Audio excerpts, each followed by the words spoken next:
I will begin tonight by hearing from Councilmember Swanson, who at his pleasure will give us an invocation or a thought, and then will lead us in the Pledge of Allegiance. Councilmember Swanson. Just a short thought tonight. Been reflecting on something that you said in your recent article, Mayor, and have repeated several times, and I think it is more meaningful than perhaps we give credit to it, and that is that we're not governed by the majority. We're governed by the majority who participate. And it's had me really thinking about, our voter turnout, and those of you that are here on a weekly basis and participate regularly, and how grateful I am that you're here. And then thinking, what can we do to get more people to participate and get our participation rate up so that we are truly governed by the majority at that point instead of just by the majority who participate. So grateful for all of you that are here. So join me with the pledge. I pledge allegiance to the flag of the United States of America and to the republic for which it stands, one nation under God, indivisible, with liberty and justice for all. Thank you, Councilmember Swanson. Appreciate that. Looking at the agenda, Council, have you seen anything in there that would require you to disclose any conflicts? Seeing head shaking no, so that means we'll move on to item number 2. This is an action to approve the minutes of the City Council meeting on the 22nd of 2023. Hope you've had a chance to look at the minutes. We have a motion to approve those minutes. So moved. So moved by Councilmember Swanson. We have a second. Second. Thank you, Councilmember Dalpez. Is there any further discussion on the motion? All right, I see none. All in favor of the motion, please say aye. Aye. Are there any opposed? See none.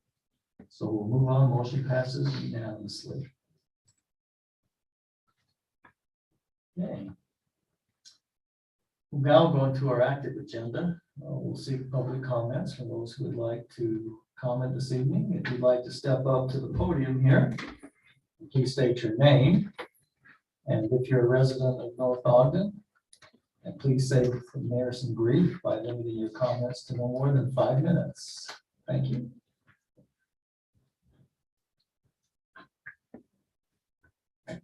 Thank you for letting me have the mic for 5 minutes. Hopefully I won't need all of it. My name is Mike Carter. I live at 304 West, 1825 North. And yes, that's in North Ogden. We've been there for well over 10 years now. And I was in the same neighborhood as Brent Taylor when he was first elected mayor, and was good friends with him. And what brings me here today is I feel like our North Ogden identity cultural basis is our concerns that it's being taken away is being ignored by Weaver School District. And I'm here to elicit the help from North Ogden City. You guys speak for North Ogden City, and it would just be a great benefit to us in our neighborhood to know that the city is looking after us and recognizing that we do not want the changes that they are making for us, and we're in opposition to them. And what the changes are is school boundaries. We are the only portion of North Ogden that is being separated from Weaver High. And everybody, all the kids, and I know, do not want this change. Most of us have friends that are still going to be going to Weaver High next year. And what has me a little irked is, it seems to me like it should be made along city boundaries, these decisions. And we have a section of Harrisville that's just, on the other side of the old golf course that still remain Weaver High School boundaries. And trying to raise the question, which seems to be falling on deaf ears, why don't we keep Harrisville together, North Ogden, be with North Ogden, and high school attendance and maintaining that cultural identity that we have from having our kids go to Weaver High School. And I'm just here to ask, please, a lot of protests, but school board. Now you know that North Ogden should be kept with North Ogden in high school attendance. Thank you. Thank you.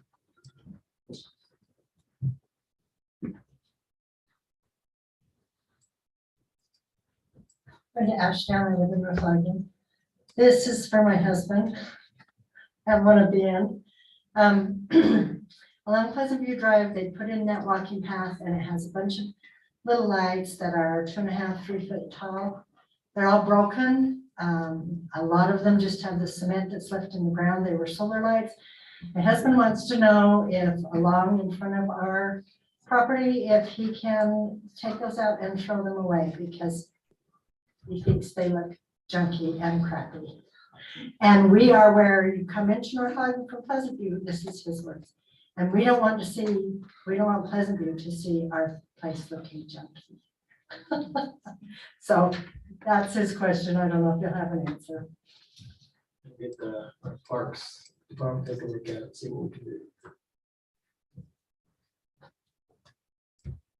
Chris Palmer, North Ogden, just one minor thing on the fee schedule, I was looking through it and I had come with the admin ability to, buy one of the maps and they don't do that anymore. So that's just something to think about, answer at the end, so.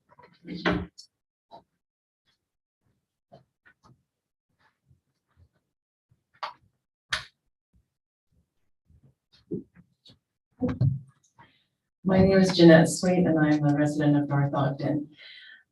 My topic here tonight is Cherry Days. I came originally to speak the night that I found out it was just the preliminary report. I understand today they're giving the final financial report on the activities. And I'm gonna break protocol just a little bit to say that as I move forward with my comments, I've been where you've been at. I picked up the event in Spokane, Washington, did an entire county event that involved parents and children and everything else. So I get the hard work that you put into this and the devotion to it, the having to critically think when your brain is fried. I understand the whole thing, and so I do not in any way want you to diminish your work or to discredit anything that you did. But I do want to address what I feel is a proportional, intent-focused for Cherry Days. This year, obviously, Cherry Days went to 9 days. It used to be all center-focused over the 4th of July, Independence Day. I understand that it started because in 1937, some cherry growers wanted to find a way to sell their harvest. Okay, they invented Harvest Festival, became Cherry Days. Somehow, over time, this thing infused itself to be called Cherry Days right over Independence Day. Independence Day and Cherry Days should never have been thought to be the same thing. Our country's Independence Day is not a subtitle for Cherry Days. Cherry Days, North Ogden celebrates Independence Day. It is a singularly focused independent holiday that this city should be recognizing.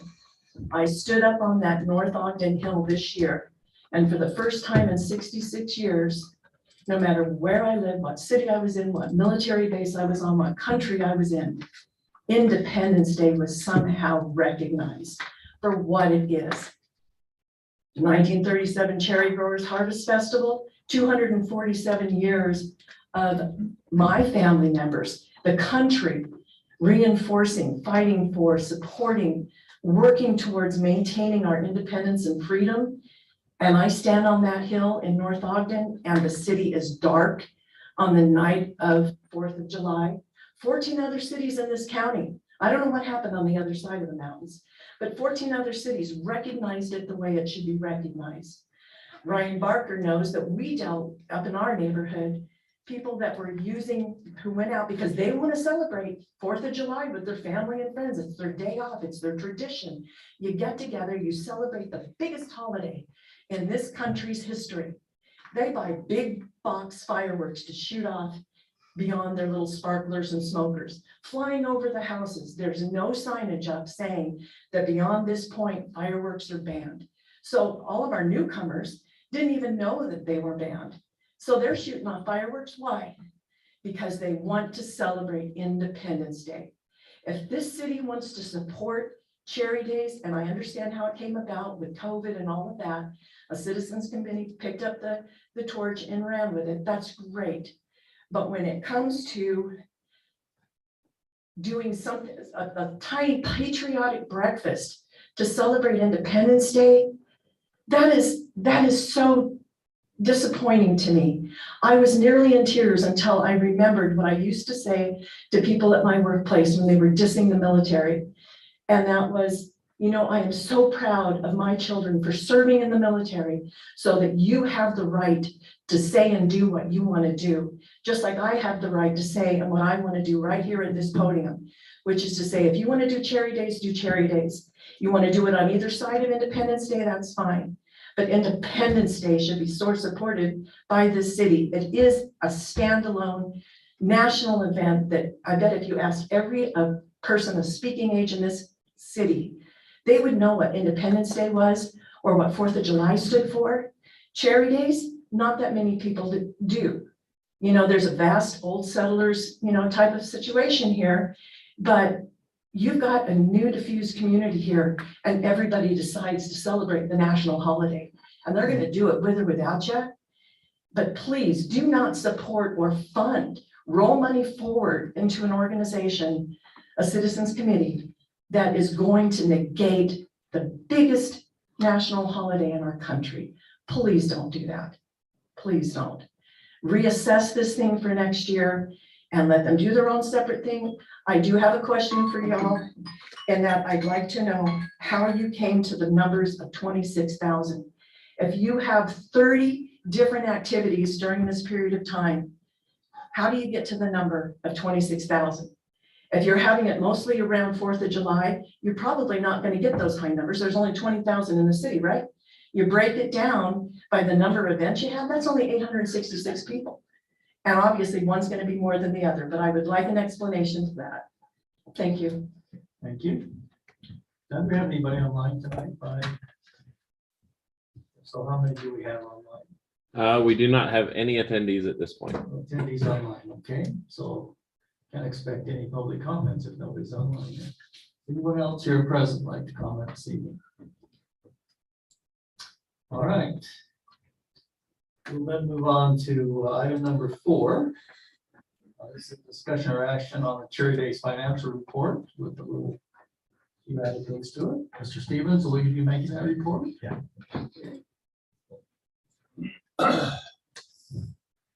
Council members, it's a pleasure to be before you today. I've got a little slide presentation I'd like to go through. Feel free to stop at any time with questions or comments. I would like this to be an interactive discussion if possible. Before I start, to Jeanette, I apologize. I don't have that breakdown with me. But we'll get those numbers posted for you for the breakdown. So what you have before you is that the total revenue that we brought in was $145,140. And this is the breakdown of how that came about. The city contribution of $31,000. We had sponsor dollars of $51,859. Ticket and registration sales, $58,381, and in-kind donations of $3,900. So this is the financial summary. We had a total revenue of the $141,240. The net or the total expenses of $120,808, leaving a net of $20,432. That excludes the $3,900 because it was offsetting. All right, so the changes for next year. First of all, we want to do everything we can to move the parade to Washington Boulevard. That was very clear from everybody that we've talked to that our residents want that on Washington. We'll do everything we can with UDOT to make that happen. The intent this year was to do it on Washington. Unfortunately, we couldn't get it done through UDOT. We'll work harder this year and have a little more time. We want to move some of the daytime events to later in the day so that some of the working parents have a more opportunity to attend the events. We want to move the pickleball tournament to North Ogden. We're hoping the courts are done by then, and we want to add a co-ed division as well. The Cherry Days Marketplace, we want to be more selective with the vendors.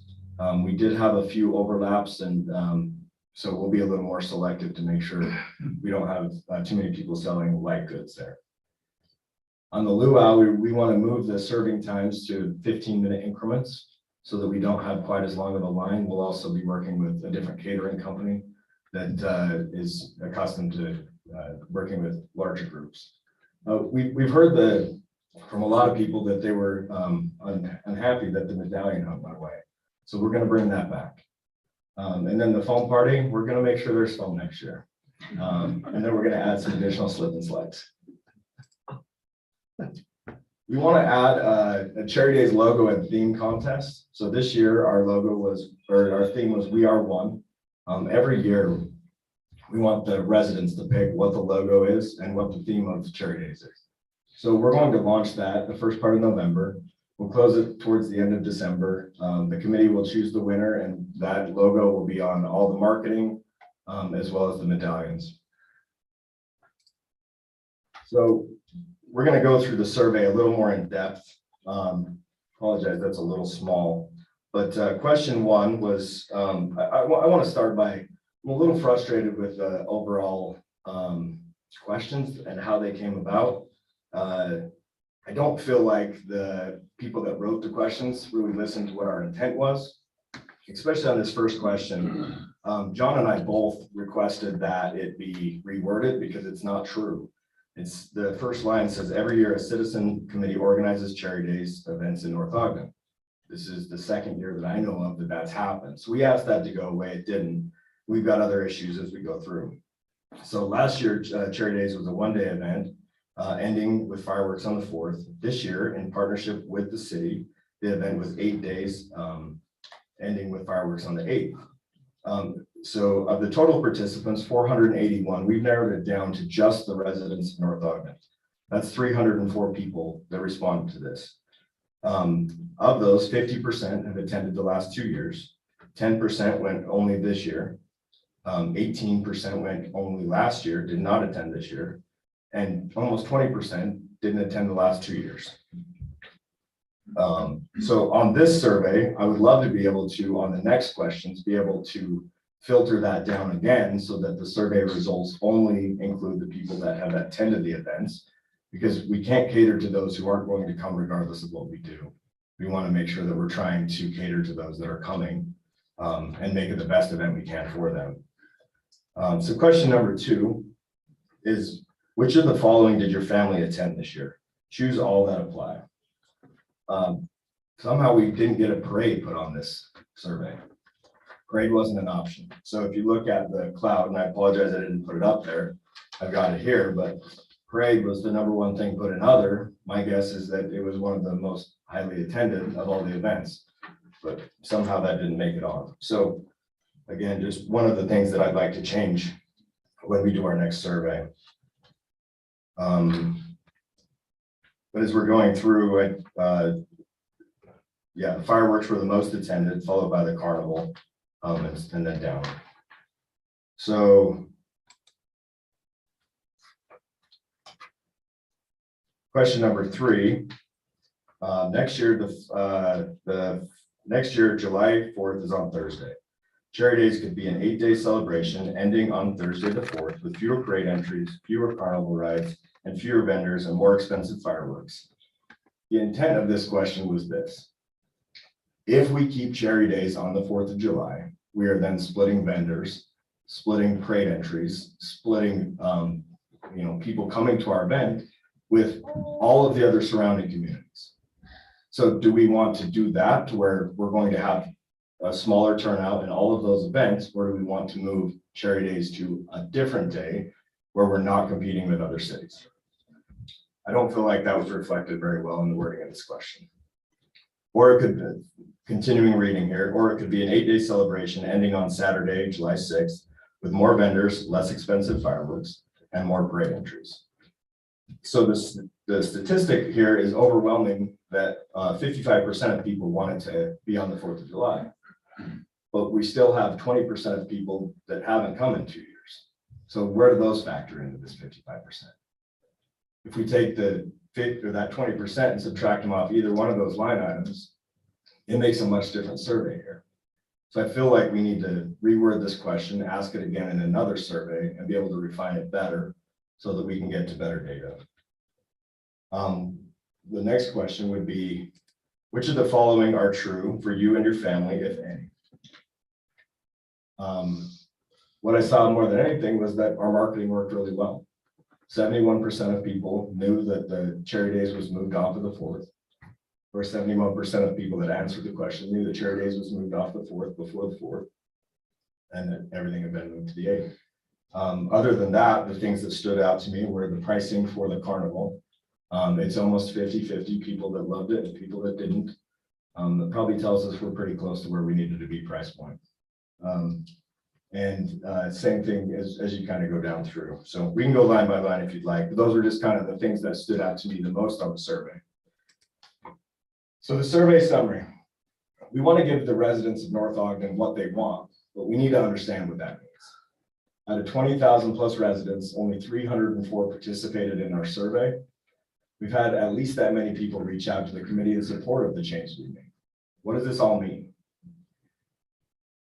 We need more data before making a final decision on dates and times for next year's events. I want to start with an additional survey, refining the questions a little more. This is the big question that our committee has is what does North Ogden want? Do we want to make Cherry Days about North Ogden, add additional patriotic celebrations on the 4th of July to ensure that nobody doubts North Ogden's patriotism?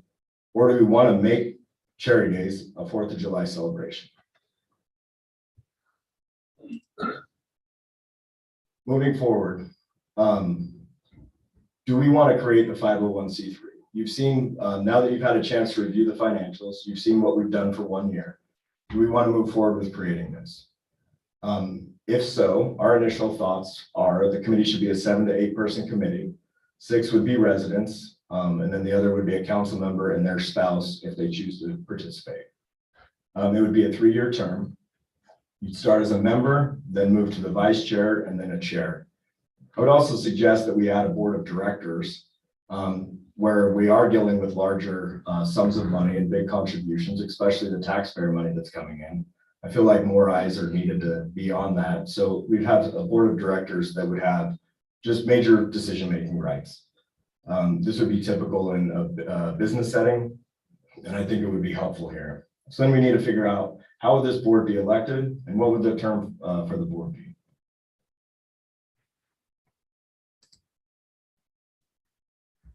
That's what I have. Happy to take any questions. Yeah, I think Spencer, in regards to the last question, they're sitting at 501c3. I think as we sort through these other things and see how it's going to move forward and, you know, it continues to be a community supported event versus a city event. I think that'll answer this question. Haven't had this discussion with the council yet, but John and myself were having a discussion earlier where we think we can accomplish celebrating the 4th of July within Cherry Days. Apparently it's people classify the celebration as fireworks because I'm not sure every other city had a big 4th of July. You know, the issue we get here with people saying the 4th is on the 4th and you can't change that date. We have done that many times before. Yeah. Because when the 4th falls on a Sunday, we able to celebrate on the 5th or the 3rd. If that issue keeps getting pressed, we're going to be required to celebrate the 4th on the 4th. Then we're going to get all kinds of heat, right? Yeah. In there. So job well done. I think there's some solutions to this where we can celebrate the 4th within Cherry Days. Just take a little discussion with the council as we go forward, but I think we can do that. I appreciated the fact that I had a lot of people personally tell me that they appreciated having activities other than on the 4th. So they could spend the 4th with their family, particularly city employees, but others. And so I think we can come up with a hybrid thing to satisfy both needs. But apparently, the definition of celebration is fireworks. Because I don't think our neighboring city has a big celebration, anything but fireworks on the 4th. Many of our surrounding cities don't, so I think we can solve the issue. Councilmember Barker? Sorry. In Weaver County, there's only 2 cities that shoot fireworks on the 4th. Every other city does them on a different day. You would know, you're the fire marshal. Far West and Huntsville. Every other city shoots their fireworks on different days. Interesting to know. Interesting. Anyway, we appreciate the work that was put in by the citizen committee. I think the 501c, that's will become apparent as we kind of sort through things here. I believe too on the Washington Boulevard, John, I think you said that you won't let that close other than on a holiday. We've talked about that. That's what we've been told initially, but I mean, 24th, I mean, there's lots of things that happen on major streets, UDOT streets. It's just a weird, I don't know, Dave would probably have better information, but We yeah. have that quarterly meeting, so that we set up with the director. At least he sent it out to all the mayors. I encouraged him, said, hey, we need to have that meeting. So that's something we could probably bring up. Okay. With them and kind of just see what all comes together, so. Okay, one thing I would say, and we fully trust, but I learned a long time ago to keep honest people honest, you need to have controls in. I did talk with John, there was about $8,000 worth of cash that came in, so I would just encourage you to make sure you have adequate controls. Yeah. But there's always 2 people involved in the handling of that cash. Yeah, and it was always, the cash box was always locked inside of a van with multiple people in front of it. And several times a day, I don't remember which city employee it was coming and collecting, counting with wind. And then they were taking larger sums back. So we didn't have large sums with us at any time. Perfect. Yeah. All right, any other questions, Councilmember Swan? Not a question, just more of a comment. I'm glad to see that you guys have looked at the survey data. Obviously, our first stab at a survey with this company as a city. So obviously there's some improvement in the questions and the way they were written. Some felt kind of leading. And as you mentioned, some didn't quite capture what it was we were trying to capture. But it's great to see that you guys, recognize that most citizens want the parade on down Washington Boulevard. That seems to be a resounding, that didn't seem to matter who you talked to. There's obviously some that liked it on 2600, some that liked it when it was on 3100. But overall, Washington seems to be the place. And, I think there are some suggestions that we can do to make it a little easier because it is a really wide road. And some things that can make it safe. And John, what do we have to do to get an additional survey out to get information that's more pointed and really what we're looking to dig at? So we have 2 options. One is to use Flash Vote again. The way their model is, they like that kind of 5 to 6 questions. So we'd want it to be very focused on a very specific topic. Or if we really want the eliminator question that kind of says, did you come? Yes, no. And if they say no, then we say, okay, thank you for participating. We could work on a separate survey that's run through a different, like a Survey Monkey or a Google that then it could be longer. It could be 12, 15 questions. The risk there is it wouldn't be written by Flash Vote, which means that in theory it could be less scientific, depending on who it is that put the questions together. Although to the mayor's point in the past, maybe the government policy section up at Weaver State, there might be some volunteers up there who'd help us wordsmith that. It'd be interesting to not have those people eliminated from the survey, but just be able to filter them out the same way we can filter out residents and non-residents. Yeah. I wonder if Flash Vote can do that with more than one eliminator question. Because we want to know what the overall group thinks, but then we want to also drill down as deep as we can. Any other questions? Timing on getting that survey done, I would imagine I think You'll be working hard come January, right?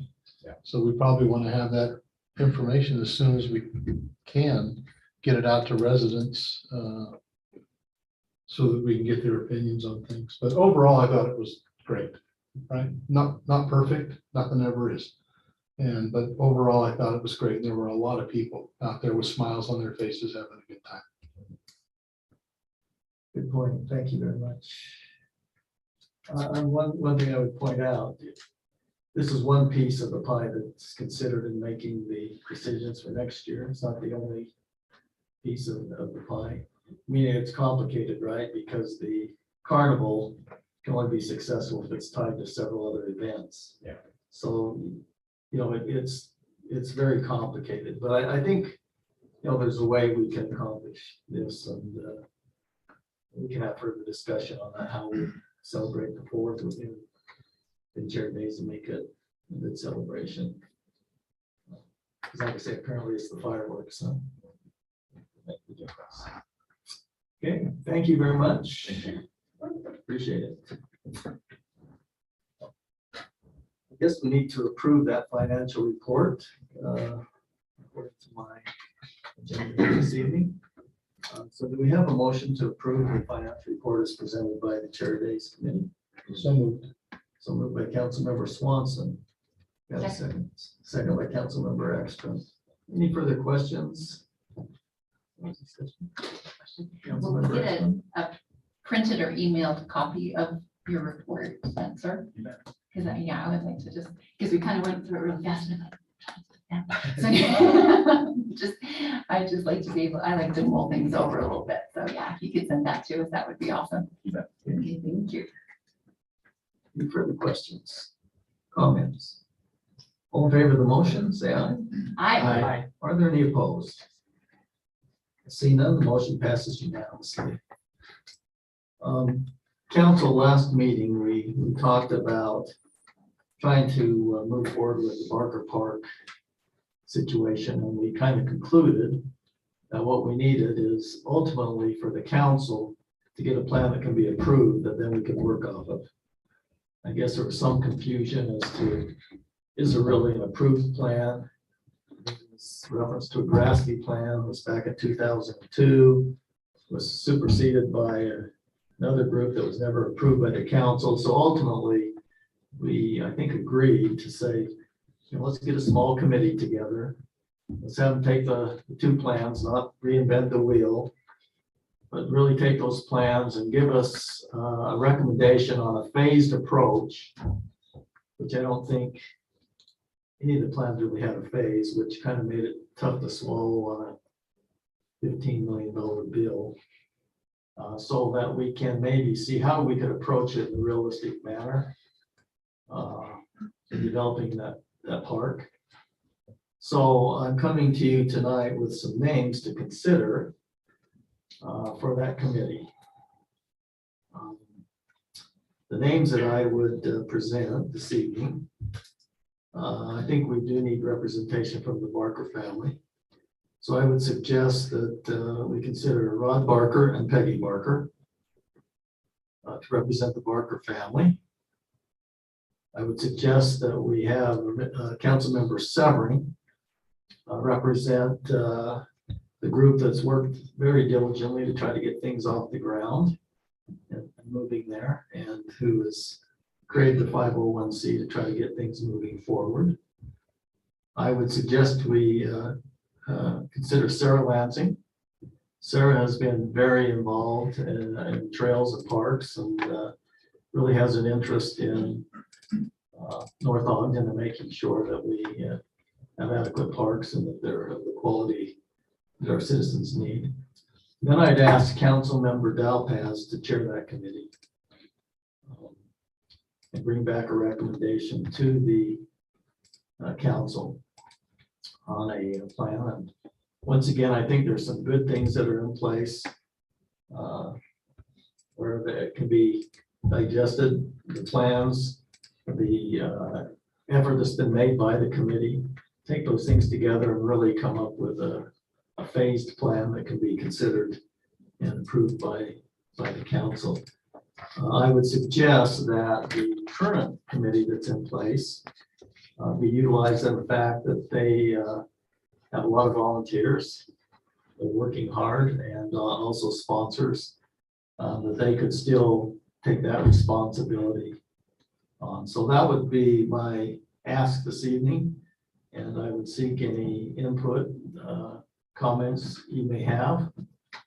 Considering those folks to get us to a point we at least have something to consider and look forward to down the road.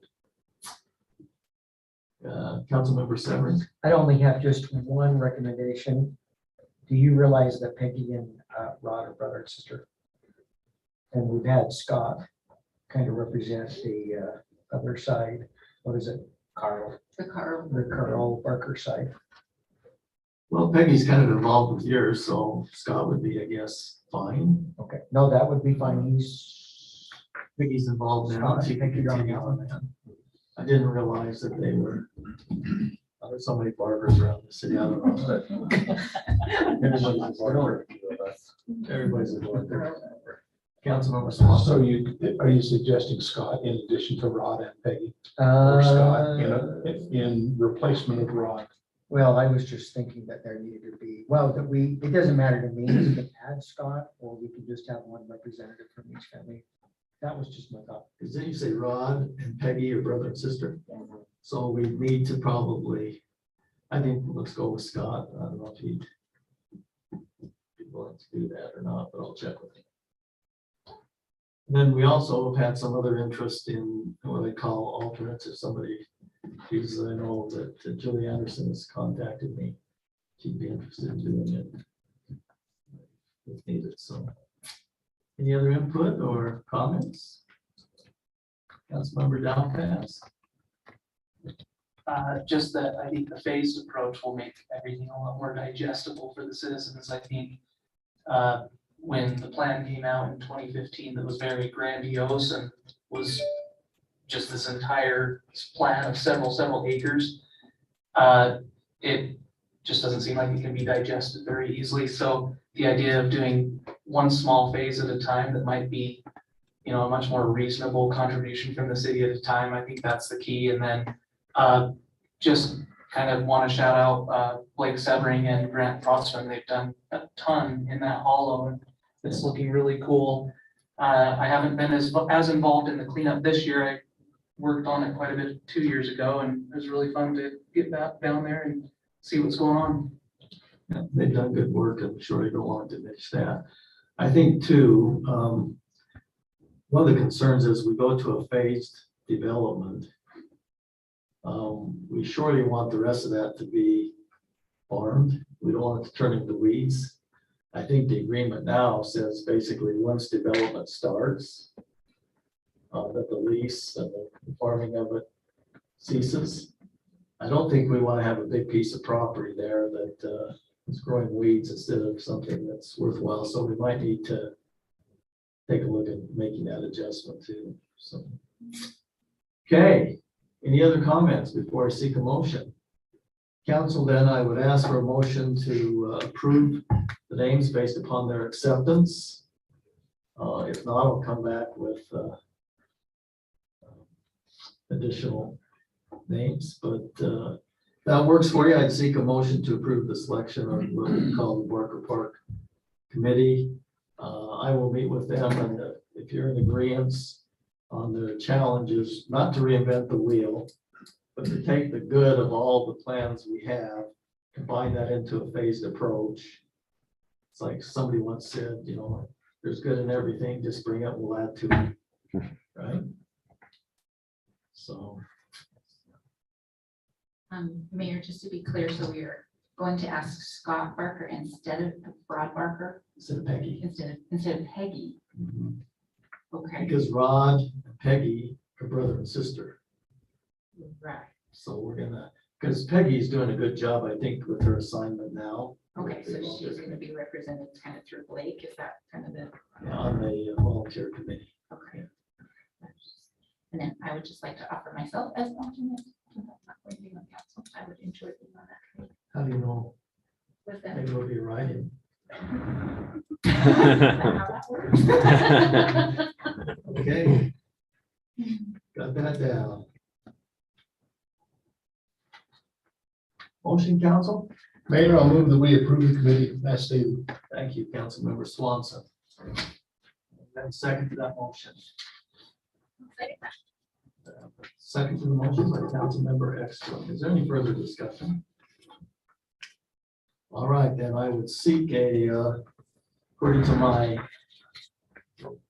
shell here, in discussion with John, he'd like to have this as a roll call vote. So once again, my failure, but we'll start with Councilmember Swanson and just work our way down here on a consistent basis. Councilmember Swanson. Yes. Councilmember Severin. Yes. Councilmember Barker. Yes. Councilmember Dowpass. Yes. And Councilmember Ekstrom. Yes. Motion passes on a unanimous vote of 5-0. Thank you very much. Now move on to item number 6 on our agenda.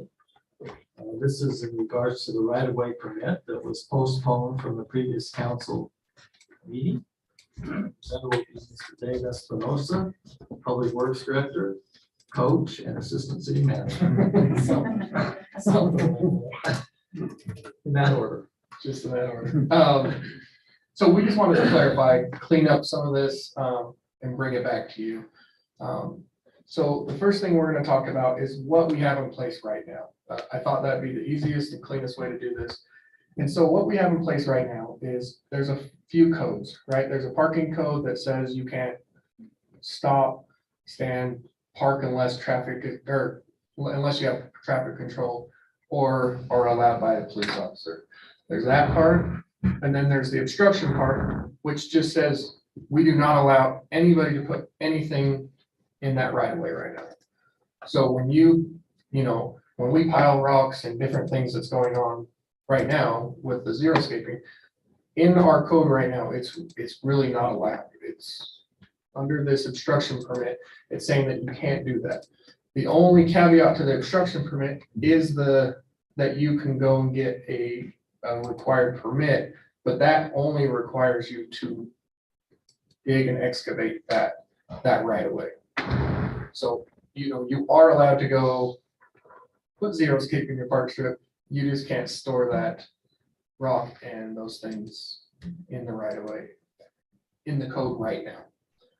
So with this encroachment permit, what we're asking is to put in, if you want to go to the next one, John, or if I can go through that, but if you go to the next one, it's what we're asking with this encroachment permit is to put into the code that excavation permit. What we're asking is just to put an excavation permit is required as provided in the title in order for a person seeking to dig up, break, excavate, tunnel, undermine any manner disturbing the street, public right of way, encroachment, obstructions. So all we're doing is trying to put this piece in there so that it is okay to do that. It is okay to put something in the right of way as long as it's properly barricaded, you have a permit. And then the biggest part is there was a lot of questions about, the cost. If we charge for this permit, all it's gonna do is be passed on to our citizens. And so one of the biggest things that we've looked at and we've talked to other cities about was a couple of different options. The first option was in the first 7 days, if you are not using any machinery whatsoever, and you don't have a contractor. So if you're doing it yourself, you're coming in and you're putting in bark or you're putting in rock and you're doing it on your own without any machinery, that it'll be free for the first 7 days. That way we can get the people to come put, whatever they're gonna put there in the right of way. They get a permit, it doesn't cost them anything, but they know that they only have 7 days to put it there, because if they don't, beyond that 7 days, we are gonna have a $50 permit beyond that, the 7 days. That was part of the first thing. The second part was if you are gonna use machinery, that we do feel like there should be a cost to that. And the reason we say that is because when somebody brings an excavator or, a skidster and they dump rock in our right of way, they're going to come with that skidster and they're gonna run it against our asphalt, up against our curb. And there is going to be some damage to our road, our curb and those different things. And so we feel like there should be a cost to that. And so the way we had wrote it down is, you know, if a resident, you know, rents a piece of equipment, or if they have a contractor come out and do the work, that we feel like that should be a $50 fee to run that. And then, like I said, beyond, and then also beyond 7 days, if you're leaving stuff in the right of way beyond that 7 days, that we feel like there's a permit to that as well, right? Or a $50 permit to that. So that was the first option. The second option is just putting verbiage in our, the permit that we have right now, and just saying there's a flat $75 if you're gonna do any kind of work in the right of way, but you have 30 days to get all this work done. You can go work in the right of way, you have 30 days, you can excavate it, you can host your rock there, you can do whatever, but we're gonna have a flat $75 for anybody that does any kind of work in there. And so that's kind of where we're at with this. It's, the reason we were bringing it to it was just to clarify, you know, with Crystal and our inspections team, you know, they feel like that the first, you know, the other ordinances, the obstruction ordinances, they date back to 1987. They just haven't grown with us. And so there was a lot of gray areas where we feel like we can get this cleaned up, and provide the residents and contractors with a complete task, organized, safe manner, you know, and protect our infrastructure too. That's a big part, right? That we're making sure that if they are gonna get a permit, that we are gonna be able to protect our infrastructure. We understand the permit's not gonna be the easiest thing, you know, right away, it's gonna take education. We're gonna have to get it out there, hey, that we're now doing these permits, you know, and it's gonna take a minute, you know, you know, when we see rock on the side of the road, it's probably gonna take us stopping and knocking on doors and saying, hey, I bet you didn't know that you needed a permit for this, but if you'll fill this permit out, this is, you know, these are the paths on how we do this. And it's just, that's gonna be education. And we know that that's gonna be the toughest part of this. But we feel like it just gives us a way to actually do this right now, because right now in our ordinances, the police are getting sent out, you know, either the police or the code enforcement are getting sent out. And really, they're supposed to give a ticket. And that ticket is $500 for putting anything in the right of way. That obstruction fee is $500.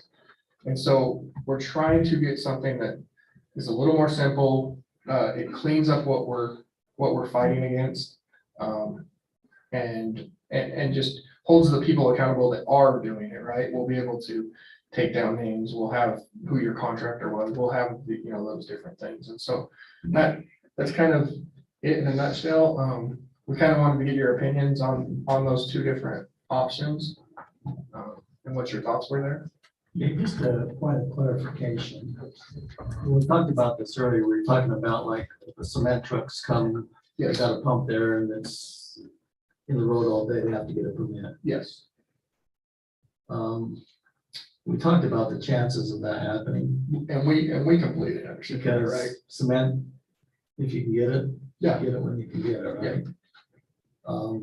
What's our guarantee of how long it's gonna take to get a permit? Because if somebody's gonna order cement, and they're saying you can get your cement tomorrow, are we gonna be able to issue a permit in 8 hours?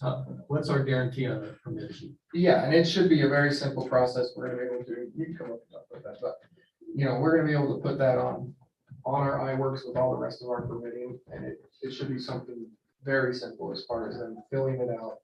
And So you can guarantee a permit in 8 hours. So what you're right saying. now, our permits are set up that because it's all digital now, I can go in, I can pull it up wherever I'm at the time and click approved and move on. So if they know within 24 hours that they're gonna need a permit, I mean, as long as it's within business hours, I can have it approved by the end of the day. So we're guaranteeing that we can approve it within the day they get it. If not, they move forward. And Yeah, because they'll have it submitted, right? At least we'll know like who was there, what they were doing, like, yeah. I would say if we can't guarantee that they can get a permit in that period of time, they're not subject to any fine, because I'm telling you, getting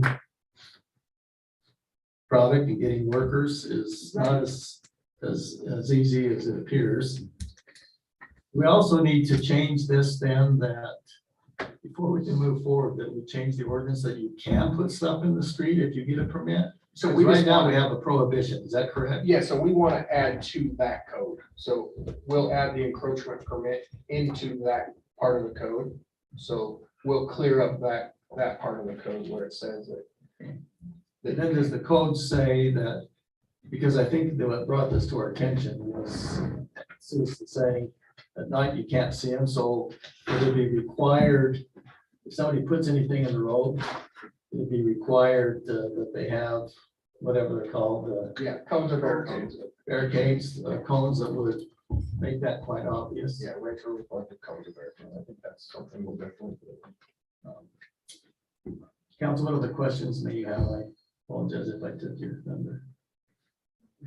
Councilmember Dalpas. I think sometimes the problem is when a resident that's DIYing their yard, they'll bite off more than they can chew, so they get a whole truckload. Yeah. That is put in the street. And I know from experience this summer that an individual can do approximately 1.5 yards per night after work. And so if you get one of those big truckloads, it's gonna be there forever. And so I only did 1 yard at a time because I knew that's all I could do. Yeah. I'm leaning towards the 7-day process that you mentioned. It seems pretty reasonable. I like that there's no fee. It's just a way to notify. So those are just my 2 cents. Councilmember Dalpas, Councilmember Exton. Yes, so, I mean, we're talking about sort of xeriscaping, and we know that it's rocks and you've got bark or you've got everything else. What else qualifies as an obstruction? Are we saying like a dumpster? I mean, are they supposed to put a dumpster on there? A driveway, you know, something like that.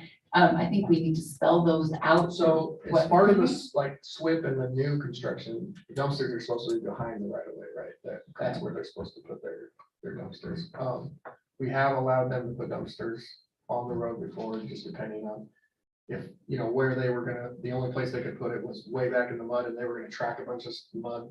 Then that's been more on, I've been letting Crystal determine like, would we rather have mud all the way down the road or would we rather have a dumpster in the right of way? And we've been working through all of those processes. Besides that, there would be dumpsters if you were doing construction on your home and you asked for a dumpster, that would fall into this. So, you know, if you don't feel like the 7 days is, if you feel like it's just, if it's too soon, like we can extend that. But typically, most people, if they are gonna get a dumpster, it's not much past, you know, maybe 2 weeks. So that's another one. Obviously, like Mayor said with, you know, with the construction or with the concrete trucks. Tree trimming trucks would fall into it, so if you hire someone to come trim your trees, like they're obstructing the right of way, that contractor would be required to take out a permit. That's something we see a lot where they, you know, they have a chipper in the road, so they're dragging them out the road and trying to chip and. So they bring in a machinery, so they have That would be $50, $50 fee. which means that they just add that to the residence bill. So this basically turns into a tax. In essence, that's what we're talking about here. Councilmember Swanson? My concerns have been and still remain are the safety side of things. I'm really uncomfortable with us finding a way to allow people to put things in the roadway. If I were building a development and I have my SWIP plan and I start dumping stuff or storing stuff, even for a day or two, in the curb and gutter, I'm violating SWIP, right? And could be fined, whatever, all the ramifications. Why would an everyday resident be allowed to do that same thing? If we're concerned about SWIP and our stormwater protection, why would we allow a resident to do that? So under the SWIP policy, if we're talking about rock, right? If it's bark, it's a different story because that can be a SWIP violation. or soil, that's a SWIP violation because it came around in the. Right. And under the SWIP policy on either one of those. Right. So we're not, on either one of those, that's a SWIP violation, we wouldn't allow it. But as far as like rock or other things like that, those aren't SWIP violate, like rock isn't considered a SWIP, right? No, and the other thing is too, is like, so development versus residential, we've actually already got codes in place that allow us to enforce even on the resident side. It just falls underneath our stormwater ordinances versus an obstruction ordinance or the right-of-way ordinance. So technically, that is something that is enforceable, but it's enforceable through code enforcement. And it goes back to the $500 fee that they might get if they're ticketed, where we're trying to find a way to simplify it and really just keep track and keep things on a timeline. So that way residents can grow and do the xeriscaping they're doing right now. They can remodel their home, you know, they can trim their trees so that they don't have a winter hazard. And we know without having to chase tails what's going on. And same with code enforcement. I mean, I work hand in hand with Sean on a daily basis, and he's calling me all the time going, okay, what can you do? Okay, this is what I can do. And we really just like to simplify it between all departments and make it so that we do know what we can do and what we can't do, and residents know what they can do and what they can't do. In a safe way. Excuse me. I think that's a good point, Councilmember Swanson. The other option is, we're asking people to xeriscape, right? We just sent out a letter for people who have deferred their putting in their front yards for 2 years by May 9th.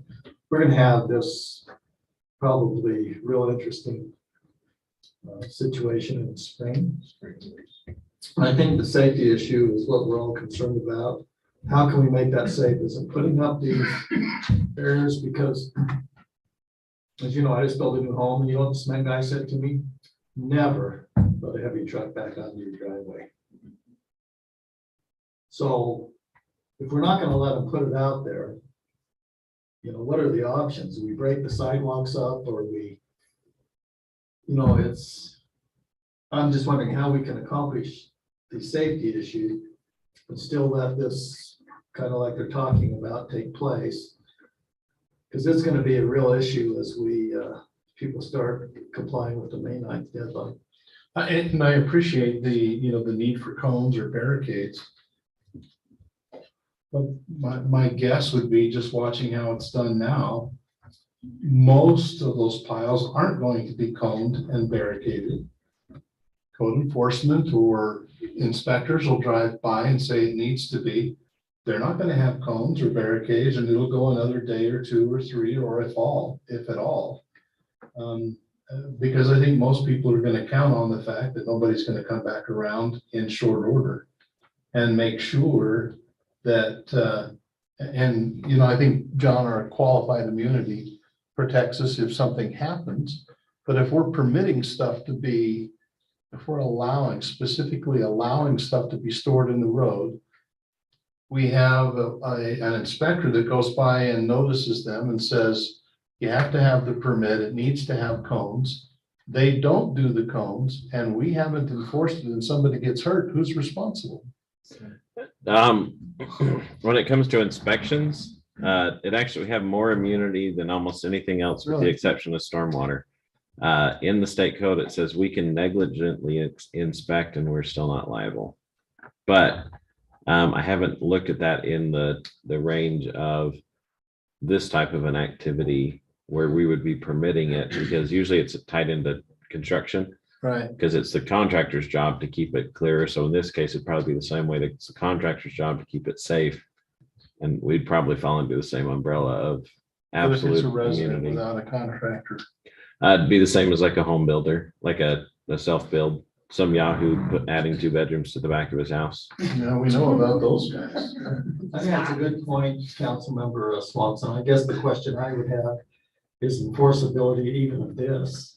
Right. And I would agree, to me, if that's in the ordinance and they're not putting up cones, they're not taking the precautions for the safety, that's where I think the bite starts taking place. And that's when there ought to be a fine issue. If somebody's putting something in the road and it's not safe. Because that's where I think what we're after is enforcing safety.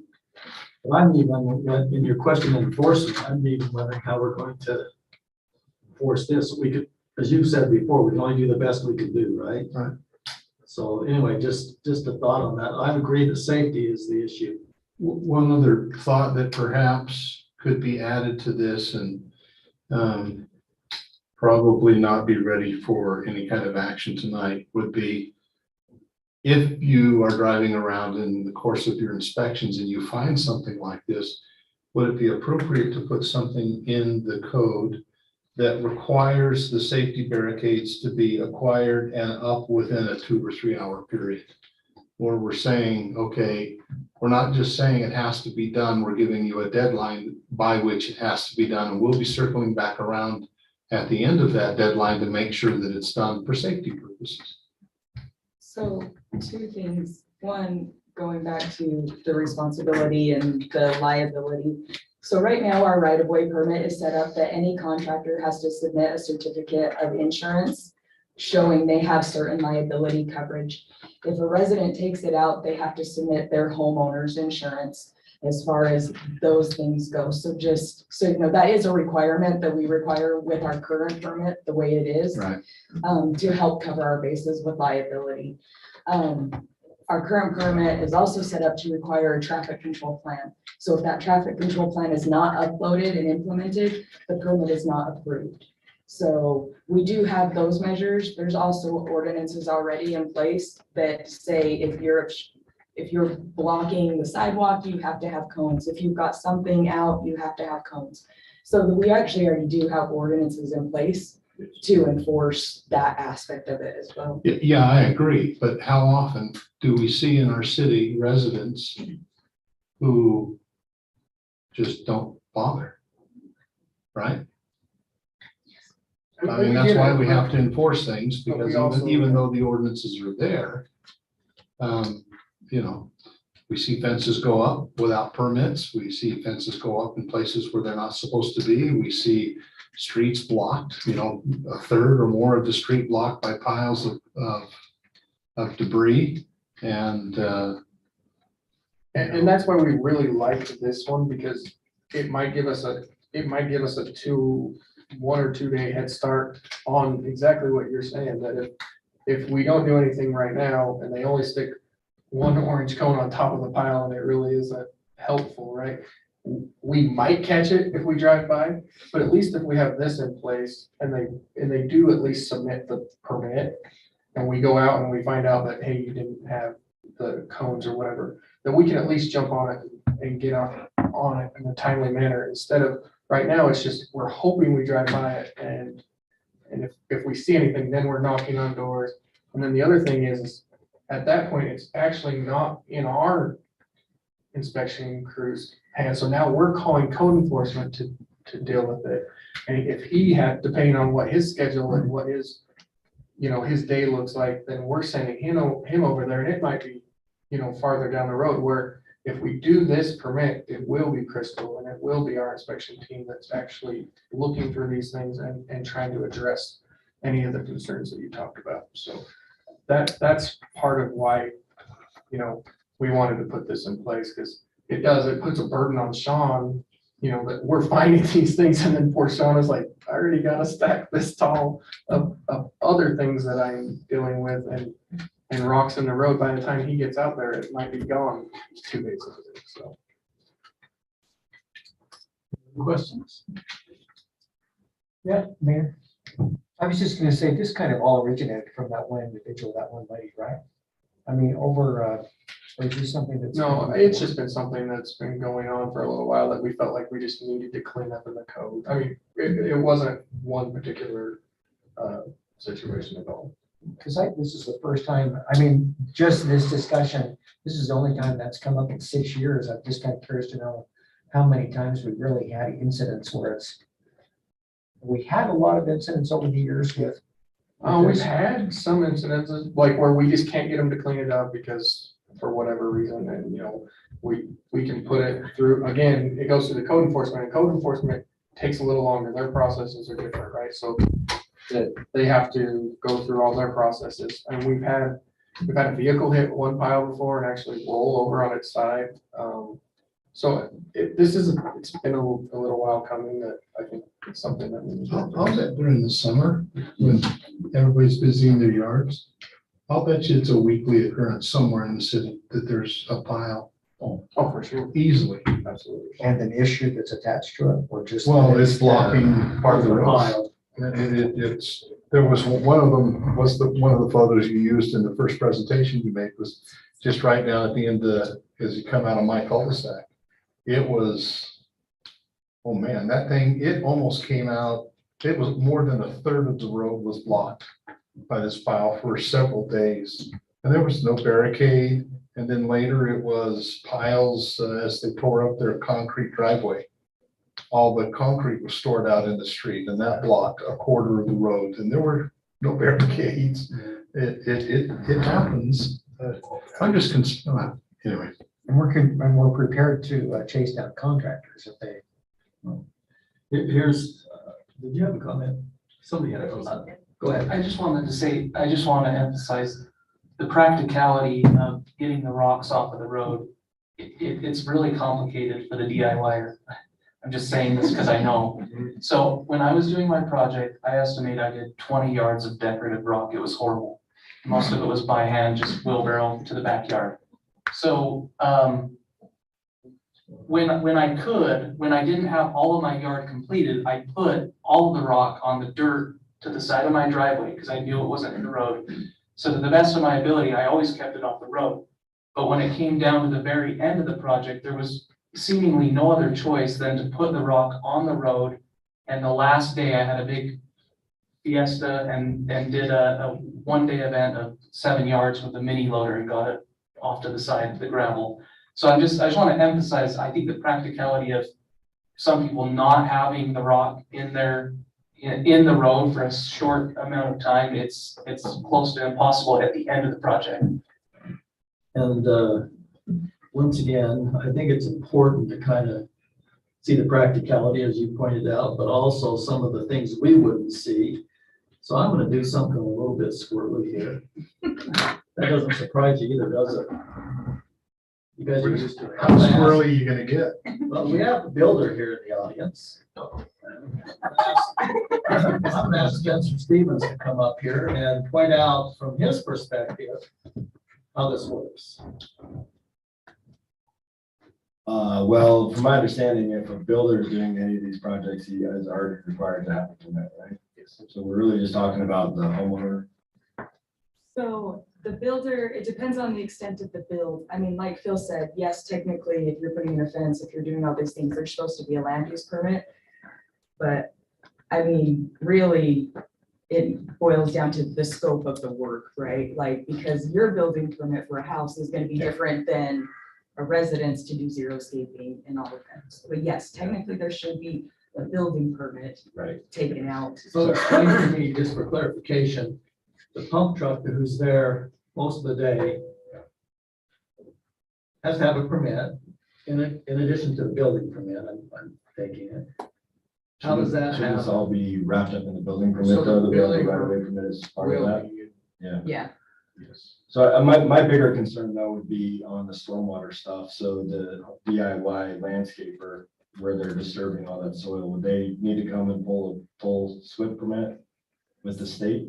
so with the state, they wouldn't need to because they don't fall into either the common plan or general plan. But they would still, per our city ordinances, are still supposed to follow stormwater guidelines. Yeah. So in those instances, I mean, it's as simple as a Word document saying, I'm gonna put cones around my pile, I'm gonna, not So you have like, to do somewhat of a stormwater plan, but Yes. it's much simplified more, and there could be some sort of template. That was my biggest concern listening to this was the SWIP permits that we're required to do. no, They're very extensive and, we do them frequently, but for the average resident just doing a little project, it would be very overwhelming. And I think that's where it started and we understood that it was gonna be overwhelming. Yeah. So I think the enforcement side of it. Sorry? I'm still thinking about the cement. How does? the Yeah, pump- so that was my next thing. I think the enforcement of it's gonna be difficult. I think it's gonna be difficult to get the DIY guy that's pouring his patio to come and get a pump truck permit or a right-of-way permit to get a pump truck to get any of that stuff done. I think the enforcement's gonna be really, really taxing. So there's gotta be something, there's a difference between a pump truck that's there for 3 or 4 hours, it's there for longer, like it's they're pouring a foundation, right? Any patio, it's gonna be done within a couple of hours versus we're gonna stockpile material in the road. I think maybe those need to be split out. Anything else? Mayor, I think, if I can comment, I think Spencer brings up a good point. So if I go down to Sandy's and just get one of those ones that I'm pulling on the back of my truck, they still make the same thing. So you would technically, yes, have to still take out this permit, but, and just, we've had in the last month, 3 instances where someone is pulling one of those U carts and the back is not latched and they have taken cement all the way from, no, it doesn't be Roman Drive, all the way up to Third. No, no, no, no, he's the one that called it in, not I called it in today. So in that instance, the hard thing here is that without this permit, we are spending more time tracing this pile up the hill and wherever it's going, where if we had this permit, we would say, okay, this person, they just had a U-Cart. Chances are, this is where it came from. And it's not even just residents. We have contractors that build all the time and still do these U-Carts and, you know, and we've had to track them down too, you know? So it is gonna be hard, but the thing is that we're already doing it. We're already looking for these things. We're already have our eyes open. We just don't have any way to figure out who's doing it and how to hold them accountable when it's being done. So can we move forward on this without having John bring back an ordinance that allows people who get the permit to put, because we have an ordinance that prohibits that right now. Right, we do not have the ordinance modification language here in front of us today. It's just the resolution on the fee schedule. But how can we have a fee for a permit that's against an ordinance that prohibits it, I guess? Councilmember Swanson. Mayor, we are rapidly approaching the sunset of building in all of this time of year, right? Where snow's just around the corner. Folks are gonna start slowing this down. I don't feel comfortable that we're at a point where everybody's comfortable with the language and where we're going and what's happening. I'd propose that we postpone this and think about it some more. I still have a lot of safety issues. The enforceability is still an issue. Why have an ordinance or allow something that we can't enforce? I think there's just a number of different things that still need to be ironed out before, and I'm just speaking for myself, I'm comfortable to vote. So I would move that we postpone it and talk about this some more, maybe have a work session where we talk about it at greater length, but that would be my motion. Motion on the table, council. Do we have a second to Councilmember Swanson's motion? I'll second it. Councilmember Barker. Is there any further discussion? I just want clarification. Go ahead, Councilmember Exton. Okay, so I think to Phil's point, to Councilman Swanson's point, I would like to think about it a little bit more too. I see that it's happening already, but we don't want to smack somebody with a $500 fee if they're really, just trying to do something. And so if we can educate them, say, this is it. So I guess what I'm hoping is, what are we comfortable with? Is that kind of what we're looking at? I think Councilmember Dalpaz was saying the same thing. It's like, I kind of like giving people like a week. It's like, okay, but you do have to cone it because they're gonna do it anyway. And so it's like, okay, well, how do we make it so that there's some parameters around it? There's some orders, So that's what boundaries. we're trying to do, because right now, like what you said, you don't want to give somebody a $500 fee. If we go out there tomorrow, we'll find a pile of rock. Legally, we're supposed to give them a $500 fee. Yeah, that seems a little harsh to me. So, so I think we've got a couple of options in front of us. So maybe we can all think of what we're comfortable with, you know, do we want absolutely no, we just want to keep the $500? Do we want to give them 7 days? Or do we want to, you know, say everybody has to pay a fee? And so those are kind of our three options, and maybe, John, could you draft kind of ordinances with each one, with the legal language in it, including enforcement that we would have and what the procedure would be for a resident for each kind of thing, and then we can decide on which one we want. I mean, does anybody have another option besides those three? So we can write the ordinance in a way that will allow like the fee schedule resolution Okay. to have that, because we can say, like, you can't stockpile unless you receive a permit from the city, and then the fee schedule, we can say, this is how long the permit's good for, and all those kind of things. So it might be kind of a hybrid. Instead of like 3 ordinances, it might be like, here's kind of catch-all ordinance that fixes these problems, and then here's the fee resolution that will address the specifics that we can talk about in the meeting. We're so grateful for you, John. And John, Thank I'm still saying that, you know, time is of the essence of getting this permit in today's world. So if we can't issue a permit in 24 hours, then I think we've got to really reconsider this, because in today's world, you get stuff when you can get it. And if you say, well, I can't do it till 3 days, they'll say, see you maybe 2 months. Or so I think we have to have whatever is a reasonable time frame for a permit. I think we've got to address Councilmember Swanson's issue on the safety. That ought to be the center of this, is the ordinance ought to be safety related. I think we're on the right track here. I think in regards to kind of the 7 days with no fee and working with people to get that done. But the issue comes down, how do we enforce safety? And it's really hard, because where else do you put it sometimes? But I do think some people have taken advantage of leaving it out there for weeks. And really not, they're just dumping it in the middle of the road instead of as much as they can to the side of the road. So just some of the thoughts. I think we're on the right track here. I think we have a motion to postpone. Any further comments?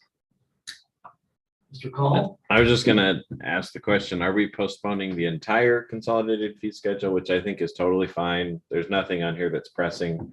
Or are we just postponing the portion about the road obstruction? I think the motion was to postpone this portion, wasn't it? The road obstruction, yes. Although there's some things we've had discussion on the next one too, so just to clarify the motion then, as Clarifying my motion to postpone the road obstruction portion of the discussion. We still have a second to that? Yep. Motion and second. Any further discussion on that? All in favor of postponing this, please say aye. Hi. Aye. Any opposed? That motion passes unanimously. So let's work and get this kind of refined so we can bring it back to the council with the emphasis on safety and compliance. Because you're right now, it could be $500, right? Thanks for your good You work guys. on that. Thank you, appreciate it. Appreciate you. Okay. John, did you want to talk about the other portion of the fee schedule here?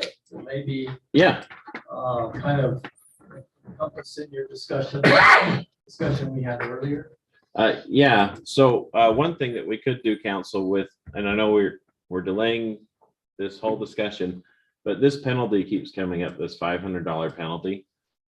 We would still be able to reduce that tonight, so it's not $500. So we don't end up in this issue with having this risk of penalizing someone $500.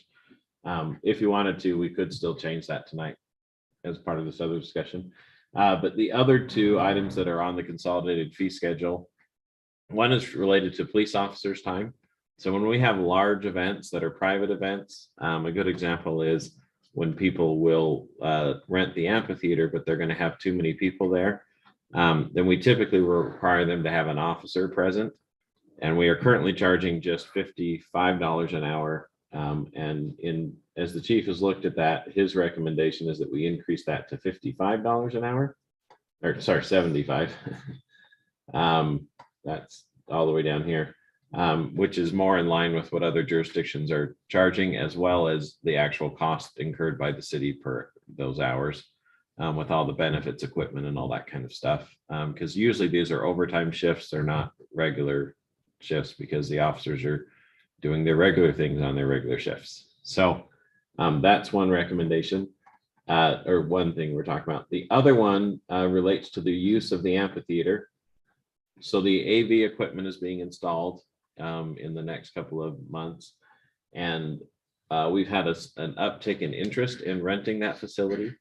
And so we've put together a simple schedule for people who are going to be using that facility and the AV equipment, so that we're recouping some additional costs to keep up with the maintenance on those. And so the charges are, if you're going to use the sound package, it's $150 per day. That would be on top of the facility rental fee. And then depending on how many microphones and wired microphones, there's some additional charge. And if there's some time that's required by employees to set things up, it would be charged at $50 an hour. And if it was a third party, so we have looked at contracting with a third party to be kind of our AV technical help, that they would pay that rate to move lights around and do things that they would need. And then the last one, and this is the one the mayor is referencing that we were talking about, I had put in here a deposit for the AV equipment of $500, which is on top of the other deposit. So if someone wanted to rent it for the whole day, they'd have to give us $1,015 to rent the facility as a deposit. That way, if any damage was done, we would be able to, or we would have that as money that we could hold and fix. The recommendation and that the mayor had, and I agree with, is that maybe we should just keep the one flat deposit of $515 and then make sure we have some beefed up language in the rental agreement that allows us to go after them if there's damage. And that's currently in there, but we just need to make it a little more robust and just make sure that we're not leaving any gaps in it. The example I always use is that people who don't know AV equipment have seen individuals do the mic drop, where they'll just, and that is tremendously bad on wireless microphones in addition to wired microphones. Wired microphones handle it a little better. But the wireless ones, one drop can usually end that microphone, and usually they're, depending on the brand and the quality, but usually they're $200 to $300 for a replacement wireless microphone. So that would be the recommendation from what you saw, was to reduce this and just eliminate this additional deposit and just leave it at the $515 for the apron and stage rental, or the $206 for just the apron. And my thought process and that is, we want to have people use the facility. And, putting down $1,000 may discourage some of what we classified as the community events that we're seeking to make that a community gathering place. I thought, $1,015 might be a little steep. If we've got the 500 plus, we beef up the language. Just my thoughts. Happy to share any concerns you have. Any concerns with John's recommendation? I don't really have a concern. I just wonder how we came up with 515 and 206. I do not remember where the numbers came from. But there was some math involved, and it wasn't my math, so it was probably good math. I think it was kind of looking at the square footage, and I believe the apron and stage, it just was looking at what's up there, what's behind now they have access to restrooms and things that they don't have with just the apron. Okay, and then the additional deposit is, so are those are just deposits? So do we have an actual facility charge as well? I haven't looked at the the fee schedule all that much. So if you're a, Rental. Okay, there if, we go. yeah, here's the rental numbers, and it does vary if you're a resident or a nonprofit. That's what the second number is. Okay. And so outside organizations pay more if they're unless they're a nonprofit or not-for-profit organization. Then a question about the $55 for an officer. Is that per hour per officer? And would it be? Correct, Okay. yes. So there may be in this necessity to have more than one officer as well, depending on the number of people. Do we have a schedule for that? Like how many people needs this many officers? The chief has that, and it is some recommendations based on the mass gathering permits from the county. Okay, awesome. Thank you. Thank you, Councilmember Ekstrom. Any other questions, comments? Okay, could we have a motion then to incorporate what John just talked to us about? Mayor, I move that we approve the fee schedule as outlined by John. John, Tim? I'm just making sure, do we want to amend anything related to the penalty for stockpiling material or just wait for future discussion? With the removing the $500 fee pending further discussion.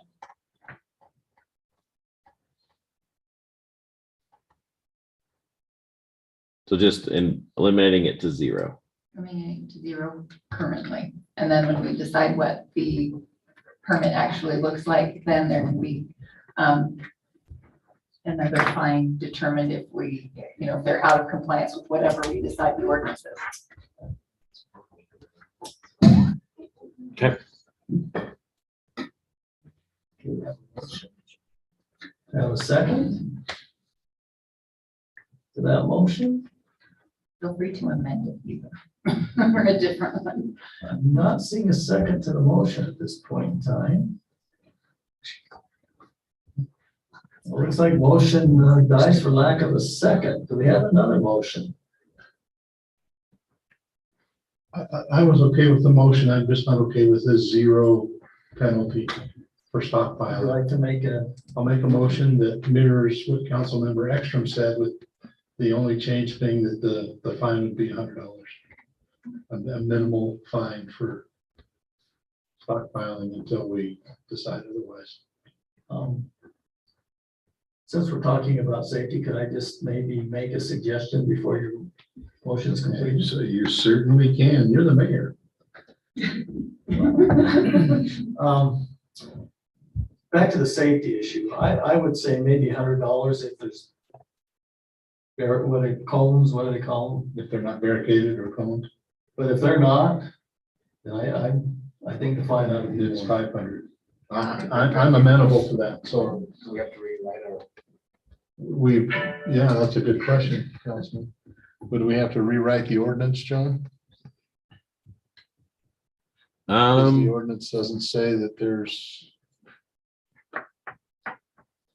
I mean, so it's already a penalty, so it'd be essentially an escalation.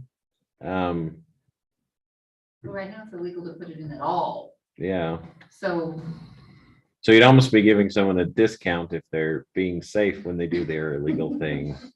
But I do think that there's some value in saying, Can I have a discount on my speeding ticket if I'm wearing my 5-point harness versus my 3-point safety belt? Look at it. Look at it. Wow. However, there are warnings given. Right. They do warnings sometimes. They do give warnings. Goodness sakes. Okay, John, what's the answer to that question?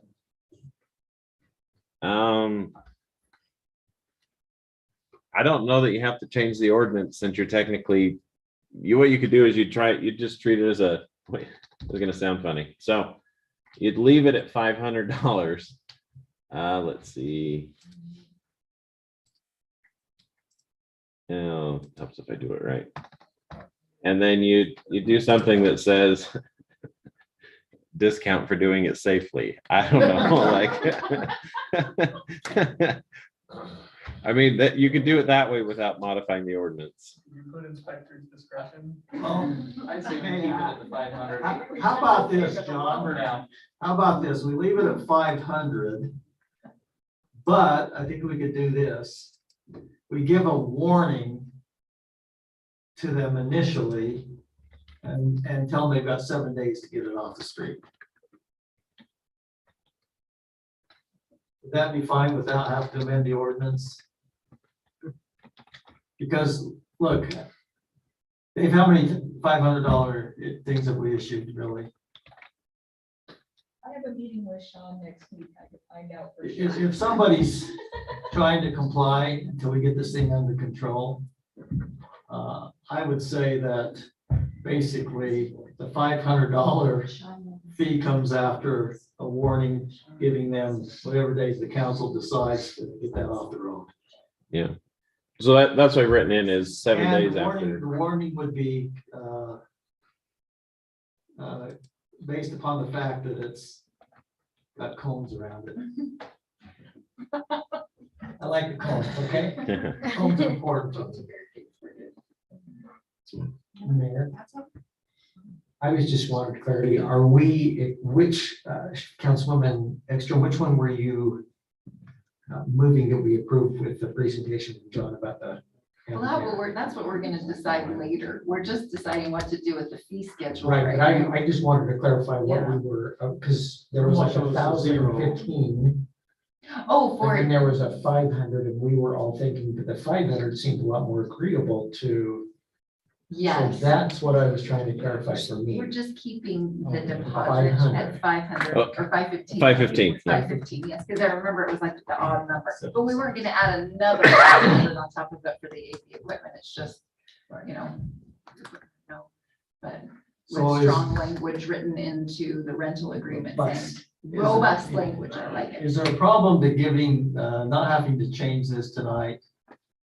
$500, but basically asking the enforcement to give them a warning before they issue a citation?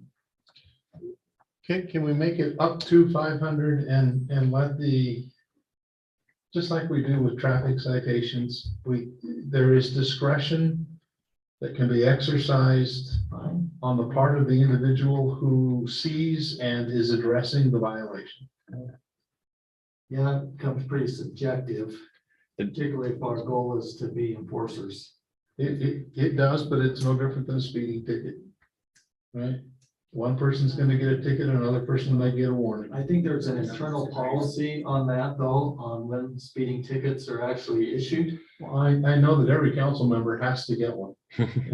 I do think there's a recommendation internally on that, so it's not as totally subjective So unless somebody's billing. when it becomes subjective, what ends up happening is if someone challenges it, they will always pay the lowest fee. So if it has to be $100, but could be up to 500, then it will always be 100 if they challenge it. So the court will always say, well, minimum fee. They'll take the subjective viewpoint out of it. So. Okay, do we have a motion? I'm confused now. Well, I had one and then somebody got squirrely and now I'm confused. Okay, I'm taking my squirreliness back. Go ahead. Councilmember Swanson, make a motion for us. The motion would be to approve the fee schedule as presented with the deposits. 515. 515, we're not adding the additional 500 as was discussed. And the illegal stockpiling would be a $100 fine if not moved within 7 days after written warning. A second. That's where we are at this very second. Okay, we have a motion and a second. Is there any further discussion on that? Are you clear? Sure. Okay. I think I'm clear. And that's with the additional language? If not moved after. Yeah, I just said that. Okay, thank you. I think I missed that. Maybe I stopped listening. Sorry about that. All right, all in favor of that motion, say aye. Aye. All right, motion passes unanimously. Thank you very much. I think that one needs to be a roll call vote, or yeah. Okay, let's do that then. Let's start with Councilmember Ekstrom, Yes. Councilmember Dalpas. Yes. Councilmember Barker, Yes. Councilmember Severing. Yes. Councilmember Swanson. Yes. The result is the same. Motion passes unanimously. All right, let's move on to item number 7. Let's have Councilmember Dalpas give us a report on building and planning, please. Yeah, sounds good. So thanks to Colleen, I got building permit numbers from last fiscal year to this fiscal year that just ended in end of June. And so to compare the numbers, we had $470,000 in revenue the previous year. And this year we had $360,000 in revenue. And I just wanted to point out, just so everyone's clear, in our budget this year, we estimated that we would have $400,000 in building permit revenue. I don't know if we want to reconsider that in the budget, but maybe something to think about. I think there's so many questions as to how the housing market will go in the next year. Even just a couple of months ago, there was a lot of talks about the Fed pausing rates and that things were going to look better. And then the most recent updates that I've heard is that there's probably going to be one more increase at least, and then maintenance of that rate for at least a few months. So anyways, just something to consider is that we had 134 new home permits the previous year, and this last fiscal year we had 74. So it's about half, and the revenue numbers to compare to that. So just something to think about, and we'll maybe reconsider. Or $400,000 versus $360,000. It's not majorly off, but it's something we need to be thinking about.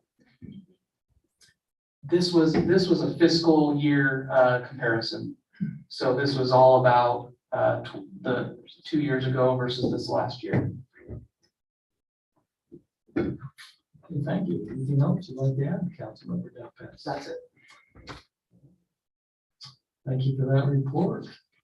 We'll now move on to item number 6. John, I don't know if anyone's joined us online. We have somebody online. 2 people online. We have 2 people online, so if you just keep your eye on that. And then anyone else who'd like to comment this evening, please step up to the podium. What's your name, and if you're a resident of North Ogden? Dash down in North Ogden. I sent an email a week or 2 ago with some questions in it, and I got one response that said, "Thank you for your concern, but I would like my questions answered." As we drive by the dumpsters that are for the recycling, we have seen a couch, 2 chairs, picture frames with wood, glass, and pictures in them. My question is, if there's a camera there, are these people being fined for putting these things in the garbage? They are. Dave's nodding yes. So that's who I needed to send it to. My question, and my next question is, if it is being abused like this, does that mean that those dumpsters are going to the landfill, just like any of our garbage cans? Why are we continue to offer this and pay for it to be picked up if people are not going to follow the rules? Which I also think recycling should not be considered back as normal pickup. If people can't do it, why are we offering it? I mean, even when you've made the convenience of the collection right there. I mean, it's one thing to maybe have some extra paper in your cardboard, but a couch is excessive. Thank you.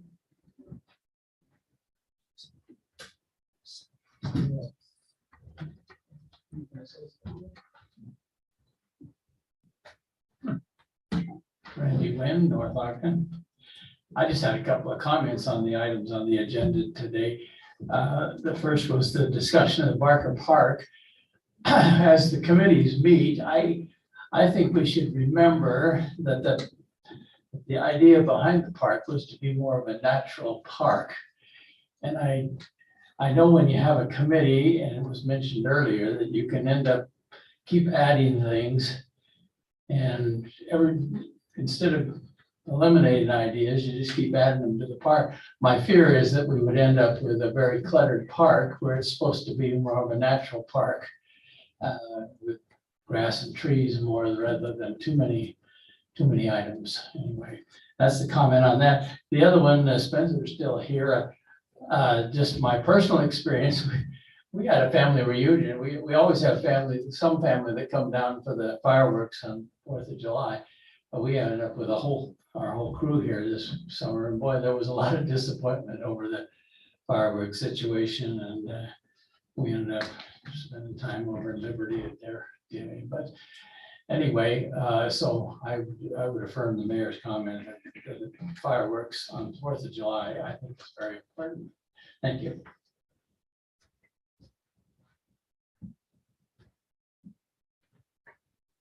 Jeanette Sweet, North Ogden.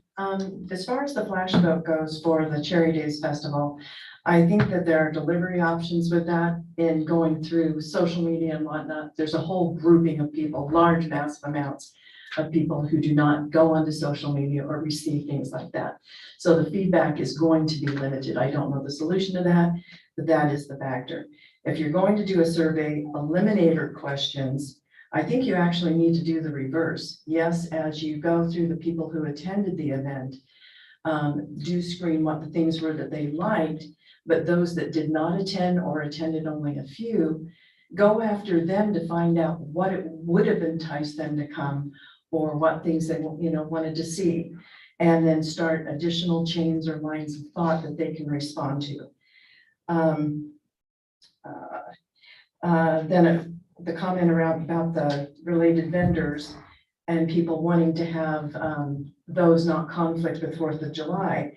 Separate, again, I'm going to reiterate, separate the two events. If you want to do a harvest festival and specific to North Ogden, similar to a Founder's Day, do that separately from Independence Day. Have the crops, the vendors, the chalk events, marathons, a harvest festival. And then on Independence Day, the city should be representing that. It's our nation's holiday. Have the parade, the fireworks, the patriotic breakfast. It's the one singular event for our nation's history. The city wants to tout itself as a patriotic city, then we need to present that to people. Have the parade, the fireworks, the family time that we talk about. People can pick and choose how they want to spend the other portions of the day. If the city is not prepared to fund that to the degree it has in the past, we can always go old school and come up with an alternative. Use a park, use Barker Park. Go old school with picnic baskets, invite people to come, blankets, baskets, cordon off an area that the fire department can supervise, which is what we did in the military. You cordon off an area, everybody can bring their own fireworks. The fire department's there, you've got paramedics there just in case anything happens. That still services the need for the firework display or community involvement on Independence Day itself. Now, the 4th of July, Mayor, is a date. And to anybody else, that date is just simply a date on a calendar. Independence Day symbolizes something else. And when we refer to it as the 4th of July, the significance of it gets lost. I would just like to request that it be identified as Independence Day, 4th of July. I'm not a fan of fireworks, but the Star-Spangled Banner, rockets, red glare, bombs bursting in air is what brought fireworks to fruition in the first place. That's why it connects to the 4th of July. And so I really encourage you to really seriously look at this and celebrate Independence Day separate from Cherry Days. They can be on alternate timeframes, whatever. They don't make it the same. They're not synonymous. Thank you.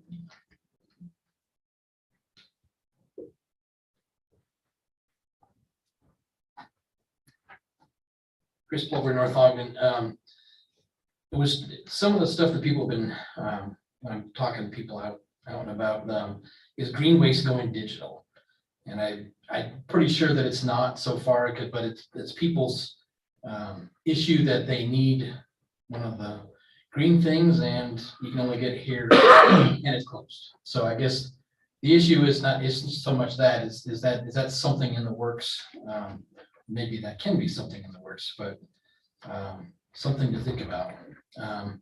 Also, when we were talking about dirt and rock in the road, it hit me this morning that I was walking along 3850 north and about 450 east, and there's a massive pile of dirt just all along the street. So I don't know if that's something to look at, but anyway, that caught me off guard. And then education on any new ordinance. I guess that's the biggest issue that I think everybody was talking about today, is that how do you get residents something to understand and not just smacking with a fine. I think that's the hardest part, is getting people to actually look on that there's a North Ogden webpage. Oh, good heavens, so I mean, that's just talking to people door to door. That's one of the biggest things, is that you didn't even know what the election results were. So it's something that needs to be done, and I don't know how to do it yet, but working on it.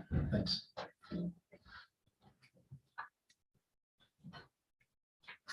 Anyone else this evening? I've got what, raised hand on the line. Okay, let's take the raised hand online, John. Okay. It is Christina Watson. Hello, Christina Watson, North Ogden. So I learned tonight that being on YouTube doesn't mean you're present online. So now I know I'm going to be on Zoom at the beginning instead of on YouTube. Not that it matters, but then I just had a couple of comments. As far as the Barker Park Committee, I'm glad that we're making that official. I wonder if there's a way for interested citizens who want to be involved and give a lot of service to add to that committee as time goes on, or is this like a once a year type of thing? Also, I love that the council people are being represented in committees. I think that that's really important. In my experience with serving on a city committee, I love that there's participation and responsibility and accountability there. But I would say, I hope that the citizens are the ones participating most, so that it's more of a citizen-led community, citizen-led committee, instead of just the council people kind of making all the decisions behind the scenes and in front of the scenes. Just a thought, but I really appreciate them being there. I also appreciate the survey idea being sent out again. I think if there could be like a certain amount of time frame that could be open, like maybe a week or 2 or 3, so that we could really reach as many people as we can and get that widespread. I think a lot of citizens have opinions on this, whether or not they see that email or that Facebook post is another thing. So I hope that we can really do all that we can to get that widespread. And I also wondered if there was a way that the committee, maybe I'll just reach out to the committee and let them know this idea, but is there a way to have an open feedback where we can have citizens who have opinions past the date of the survey, who can drop their feedback about random things, this is what I thought about the foam party, or could we improve this, or any kind of feedback could just be dropped into that 501c3. I also was wondering about the amphitheater, $500, no, $50, I can't remember what the fee is if there's no equipment being used. I just spoke today with a citizen who is a fitness instructor who said they would use nothing except for the cement on the ground and would not affect that place in any way. And it's just unfortunate to her that it's so far out of reach. So I wonder if there was some kind of accommodation that we could do if you're like a regular, you get some kind of discount, or if you don't even want the bathroom unlocked, you get some kind of discount, just so that we could get that being used even more. Anyway, just some of my thoughts today. Thanks for all that you do. John, anyone else? Not online. Nope. Anyone else here this evening? That wants to talk? State your name, if you're a resident of North Ogden. I'm a Up Resident here. of North Ogden, I've never done this before, but, We'll give you up to 5 minutes. You got this, you got this. okay. So my name is Becky Lee. I am a North Ogden resident. I actually live kitty corner from Bates Elementary, which is what brings me here today. I got this message from a parent today regarding my children. Said, I wanted to chat with you about something I witnessed this morning that you may want to know about. While your cute girls were crossing the road to school across 3100, we live, like I said, kitty corner from Bates Elementary. So my girls have to cross 3100 right there by 750. While your girls were crossing the road to school, they almost got hit by a car. They do have flashing lights. When we started school, the flashing lights were not working. When today, yesterday, and I think even Friday, those flashing lights again were not working. So when you are pushed, you require the kids to push a button to cross the street and those flashing lights are not working. I don't know how anybody expects children to cross that road safely and without possibly being hit. She says, I was stopped waiting to turn left there, right on 750. And let's see, sorry, I just lost track of where I'm at. I was stopped there to turn left at the crosswalk and a car passing me on the right nearly hit them.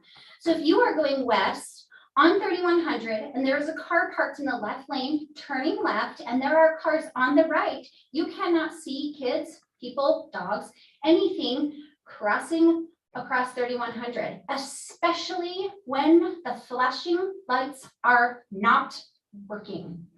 So my girls nearly got hit because the flashing lights were not working, because somebody is turning left and they cannot be seen. They're teeny tiny 9 and 6-year-olds, and people are flying through there. So we have a school zone that goes from what, 900, right before 900, to halfway through Bates Elementary. That makes no sense, absolutely no sense. There are only 2 crosswalks in between 900 and where that school crossing zone ends. Then there are 4 crosswalks between 800, right as you turn into the school, 3100, which is where my girls cross, and sides of 750. There are 4 crosswalks and no school zone between halfway through Bates Elementary and past 750. When you have so many kids still going through those crosswalks, I don't know how that makes any sense whatsoever. Not to have a school zone going through one side of Bates Elementary to the other, especially on a street as busy as 3100. So you can imagine how upset I am when I find out that my 2 girls, half of my children, nearly got hit today because the flashing lights were not working for the 2nd time since the beginning of this school year. And that someone had to honk to save their lives. Luckily, she was paying attention, looked in her rearview mirror and saw that Suburban coming and honked. My girls stopped right in front of her car. Had they kept going, she was positive they would have been hit. People fly through there after that school zone. We all know that. Oh, we don't have to go 20 miles an hour anymore. Let's speed up. Most of the time, people go through that crosswalk. They don't look at the flashing lights as cue to stop, but a cue to go faster so they don't have to stop for the people standing on the side of the road. And that has been my children multiple times. And not just my kids are at risk. Obviously, any kids that are crossing those crosswalks and the flashing lights are not working or not having any crossing guards. When I came down to the city to complain about the fact that they were not working that first day of school, I requested a police officer to be there to help kids across there while the lights were not flashing. And I was told, well, maybe we'll be able to get someone down there, but there's not a guarantee. Why are my children's lives not worth a guarantee? That's what I would like to know. I did call her, got a little bit more of the story. Her name is Katie Hartman. She told me that I could use her name and she would be happy to talk to anyone about this. She called immediately and gave somebody at the city the story, but I feel like a school zone, a school crossing or school zone between one end of the school to the other is completely and totally, absolutely necessary for the lives of all the children going there. So, amen. I don't know what else to say. I'm going to end this. Dave? Will you check on those lights to make sure they're regularly? And John, who would look at, I've had several comments about the length of the school zone there. Who would determine that? It'd be the police. It is a state standard that about how long they can be. And so, and what I mean is, if there's not a crossing point, then it goes away. But it's the police that evaluate that. Can we get then somebody to review that? Yep. And Dave, I think this is streets issue, right? Yes. On the lights. Would you make sure that those are consistently? I do know that they were working by the time my girls came home today, but the fact that they are consistently not working. That's why we're gonna have Dave take a look at it, see if there's a problem with the sign or what the issue is. So, okay, Thank you. thank you. Anyone else? Okay, thank you very much. Now move on to item number 7, which is our mayor, council, and staff comments. Let's start with staff. John, Brian, Dave, Jamie, Scott. Anyone, any comments this evening? Mr. Call. Just as a follow-up, the disc golf course, there are now signs up with the rules on them, and those were donated. So again, at no cost to the citizens. I believe we did install some beware of rattlesnake signs, just because of that area of the city. But the rest were. We got the no parking signs like we committed. Those have not gone up yet in the cul-de-sac. Dave? Well, there is one leading into the cul-de-sac, but the other two haven't done that. Thank you. Anything else, John? Nope. Council. Councilmember Swanson, get your hand up first. Just a couple of things, at least in the packet that I was able to bring up earlier in the day, and also on the fee schedule, none of the changes were in red. It was just it was in red where you were showing it, but I don't know if any other council members saw that as going through the fee schedule, but not all of the changes were in there and none of them were in red. So I wasn't sure exactly what we were talking about other than the one that got postponed. As far as getting the word out on the flash vote, oh my gosh, is it past 9? No, it isn't. The flash vote, it would be helpful, I think, if we had the survey right around the time that our utility bills go out and a notice is placed in each utility bill. Maybe a bright orange piece of paper or yellow or something that would have in big letters that here's where you can go to take the survey. And just as just a recognition of all that the Cherry Days Committee went through. 2 years ago, we did have, if you all remember, over at the fire station, we did have a community fireworks area where we had fire there and we had police there and we had a large area cordoned off. And that was successful to a degree. There were some that didn't like it, some that did like it. I think one of the biggest struggles that we've had in any changes has been, as Councilmember Barker mentioned, there's only 2 communities in the entire county that do something. If we had done something, it would have been 3 on the 4th of July itself. And I think because ours has been the biggest for a long time, we kind of have become the de facto place to celebrate the Independence Day for the entire county. And so it's not just the ire of some of our residents, but it's been some of the ire of the entire county that people that have established traditions over. But I do think, since it is a community sponsored event, that our focus ought to be on what our community members would like versus how we can make the entire county as a whole happy. And then lastly, on the postponed ordinance, I would love to have conversation with any of you, because I'm still struggling with safety versus convenience. It seems like the ordinance was originally put in place, whenever that was, because out of a concern for safety. And now, we're looking at making some changes out of a concern for convenience for residents. And I'm not saying there isn't a reason to do that for convenience. I just need help in finding that balance and recognizing that balance. I'm still very strong on the safety side, but I do see both sides. And so I'd appreciate any of you reaching out to me and helping me understand your perspective. And again, our great staff that we have, you guys and gals are simply amazing. We couldn't do what we do up here without all of you behind the scenes doing the yeoman's work. So thank you. Anyone else have a comment? Thanks. I like the idea of doing another survey for the Cherry Days situation, just to be sure we know what the citizens want. But it keeps ringing in the back of my mind.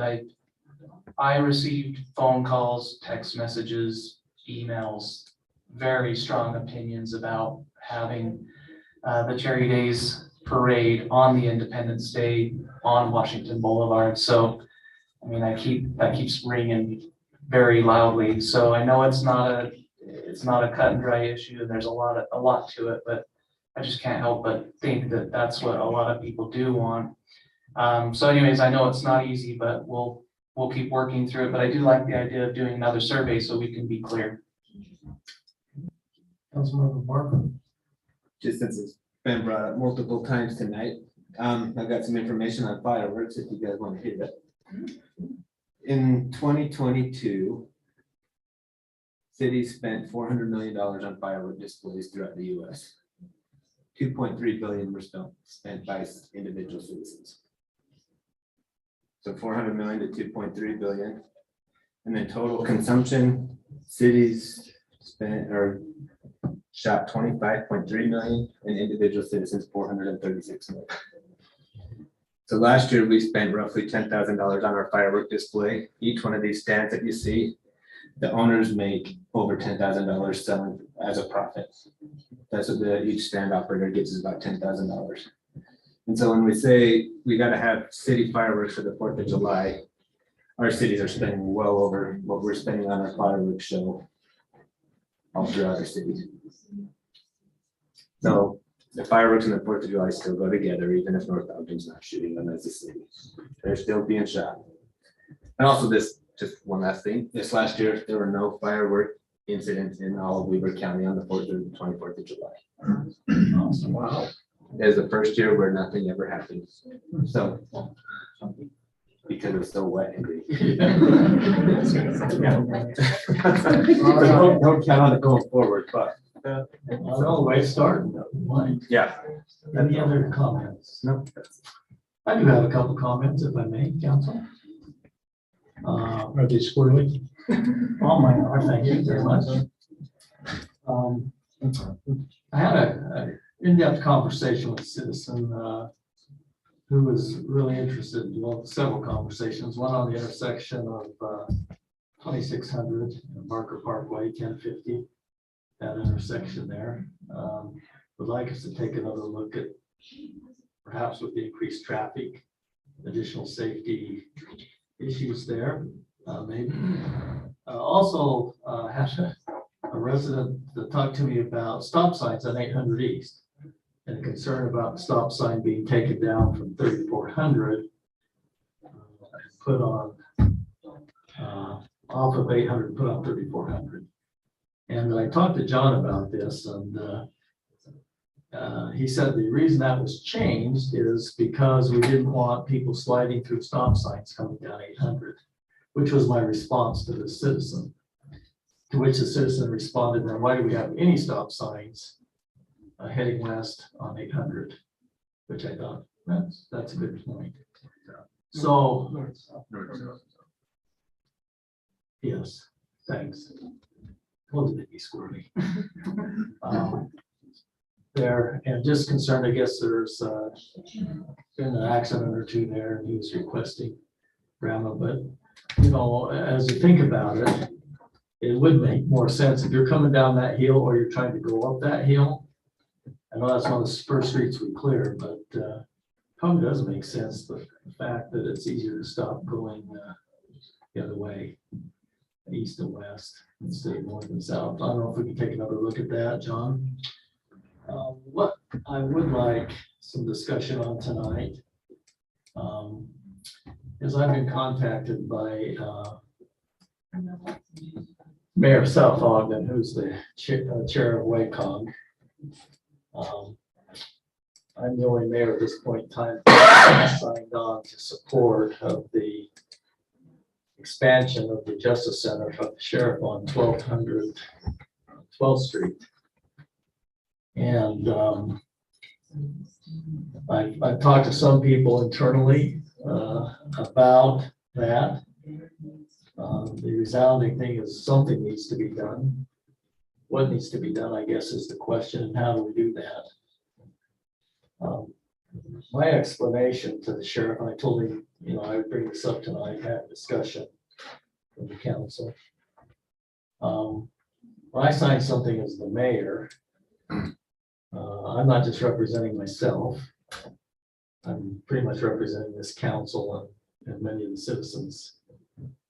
I'm not opposed to making sure that we minimize crime and try to reduce recidivism when people are repeating. And I surely understand that mental health issues have grown and medical needs have grown. But I'd just like some feedback. I had a chance to talk to some council members. And Mr. Burns, I know you previously worked at the sheriff's office.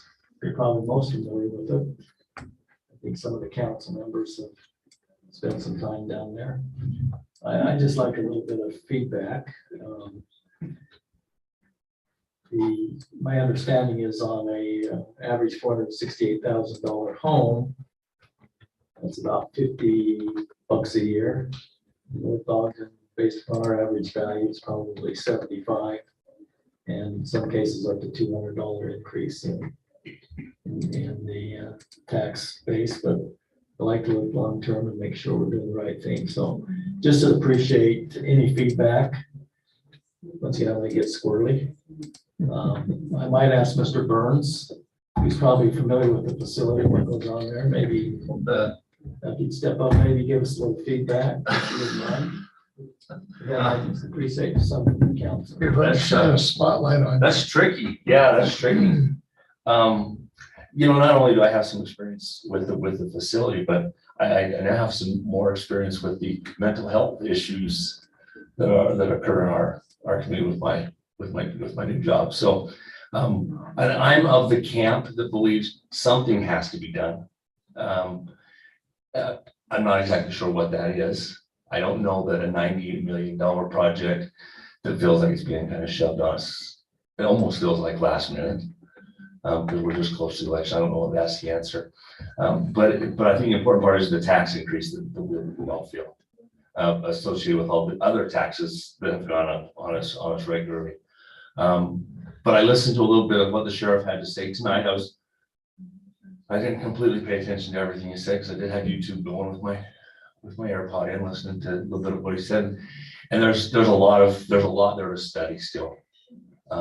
So I just ask you to take a close look. I would encourage you to not take a stand and support it one way or the other as a council.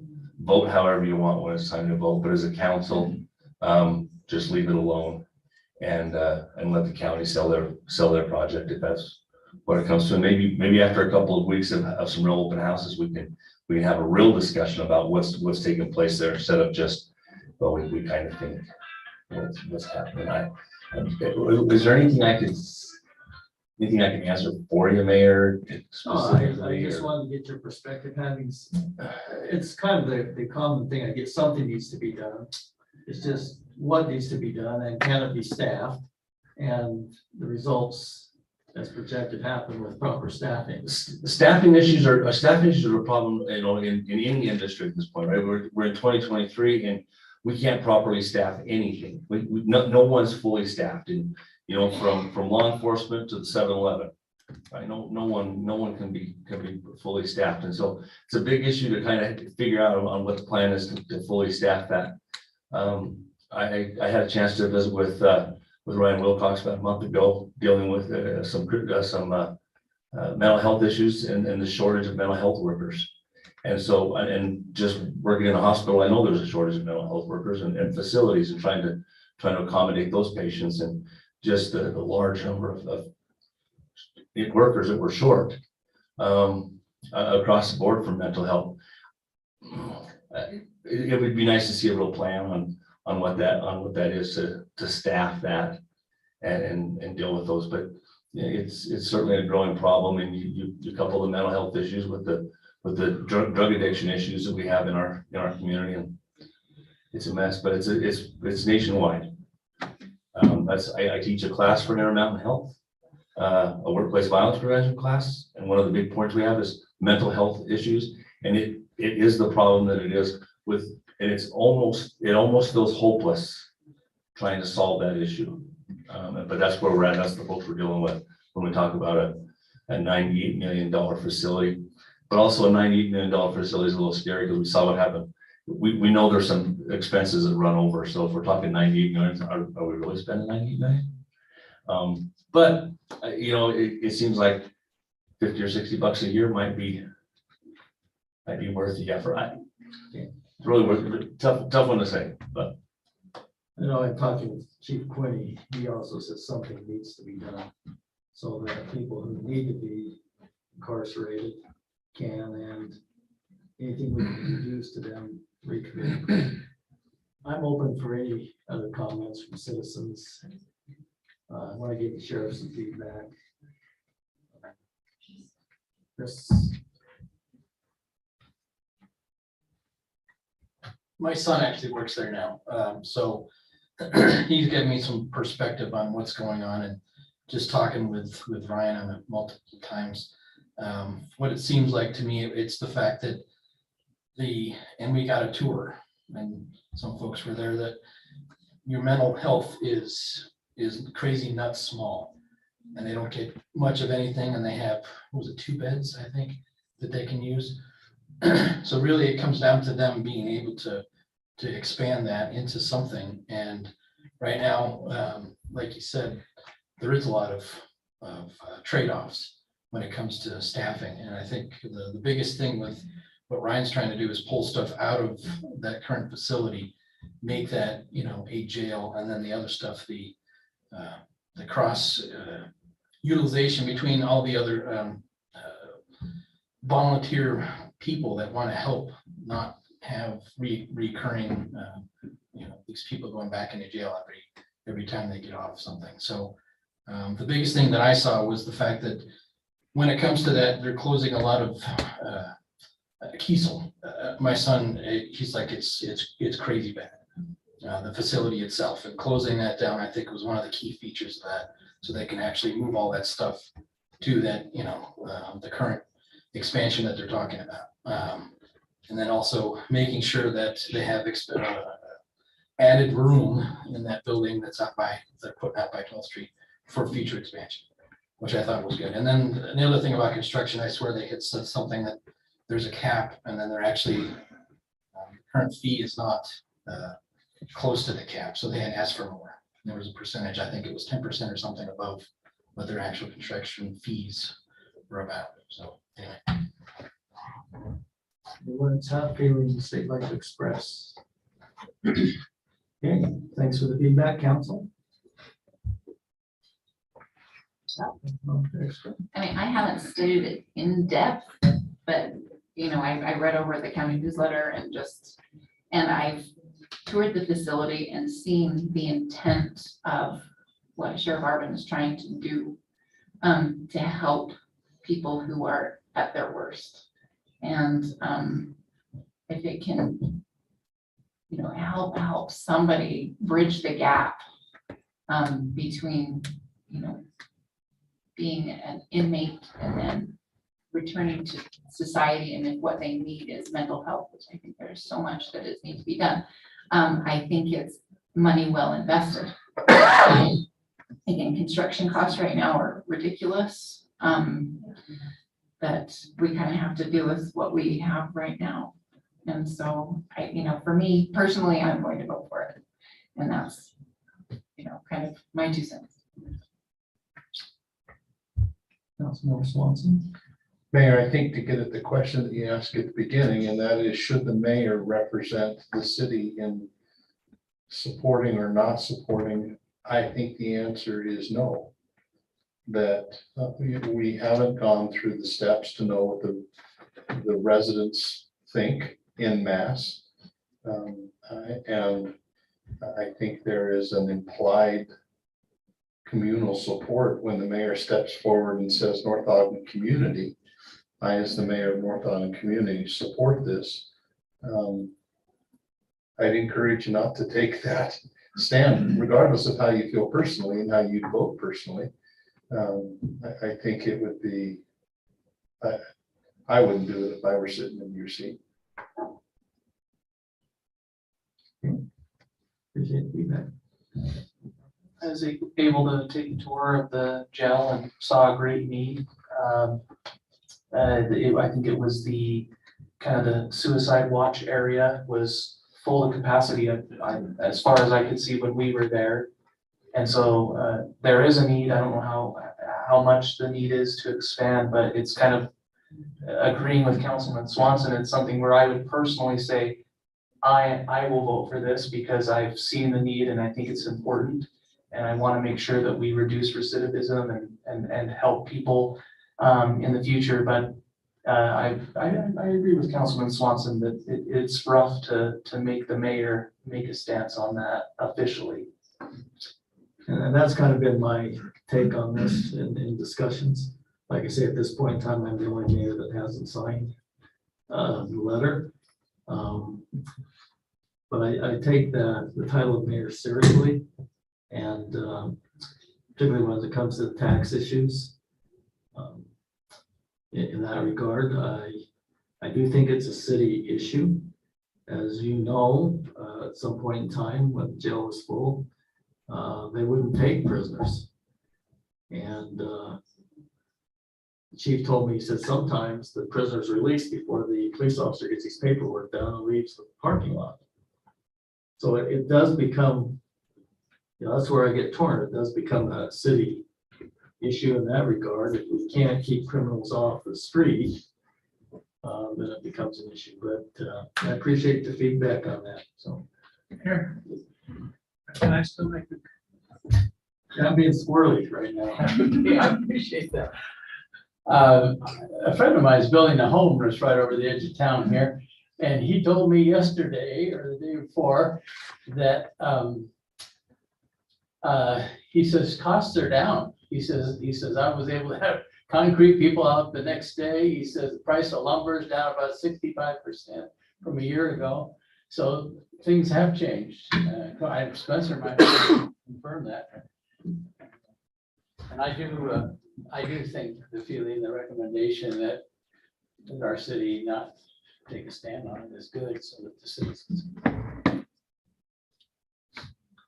All right, anything else? Just one other thing, and you mentioned the stop sign on 800, that's just in 3400. That change was made following the guidelines in the manual on uniform traffic control devices. That and a number of intersections throughout the city were looked at using the criteria in that manual that most cities in the country follow. And that change was made because the way it was did not follow the guidelines in that manual, and that's why the change was made. And there is another intersection. Councilmember Severing and I were both pinged by a resident today about 3100 and 1050. And having that one looked at again for a possible four-way stop. At 2600. We've got some intersections that have changed over time. Yeah.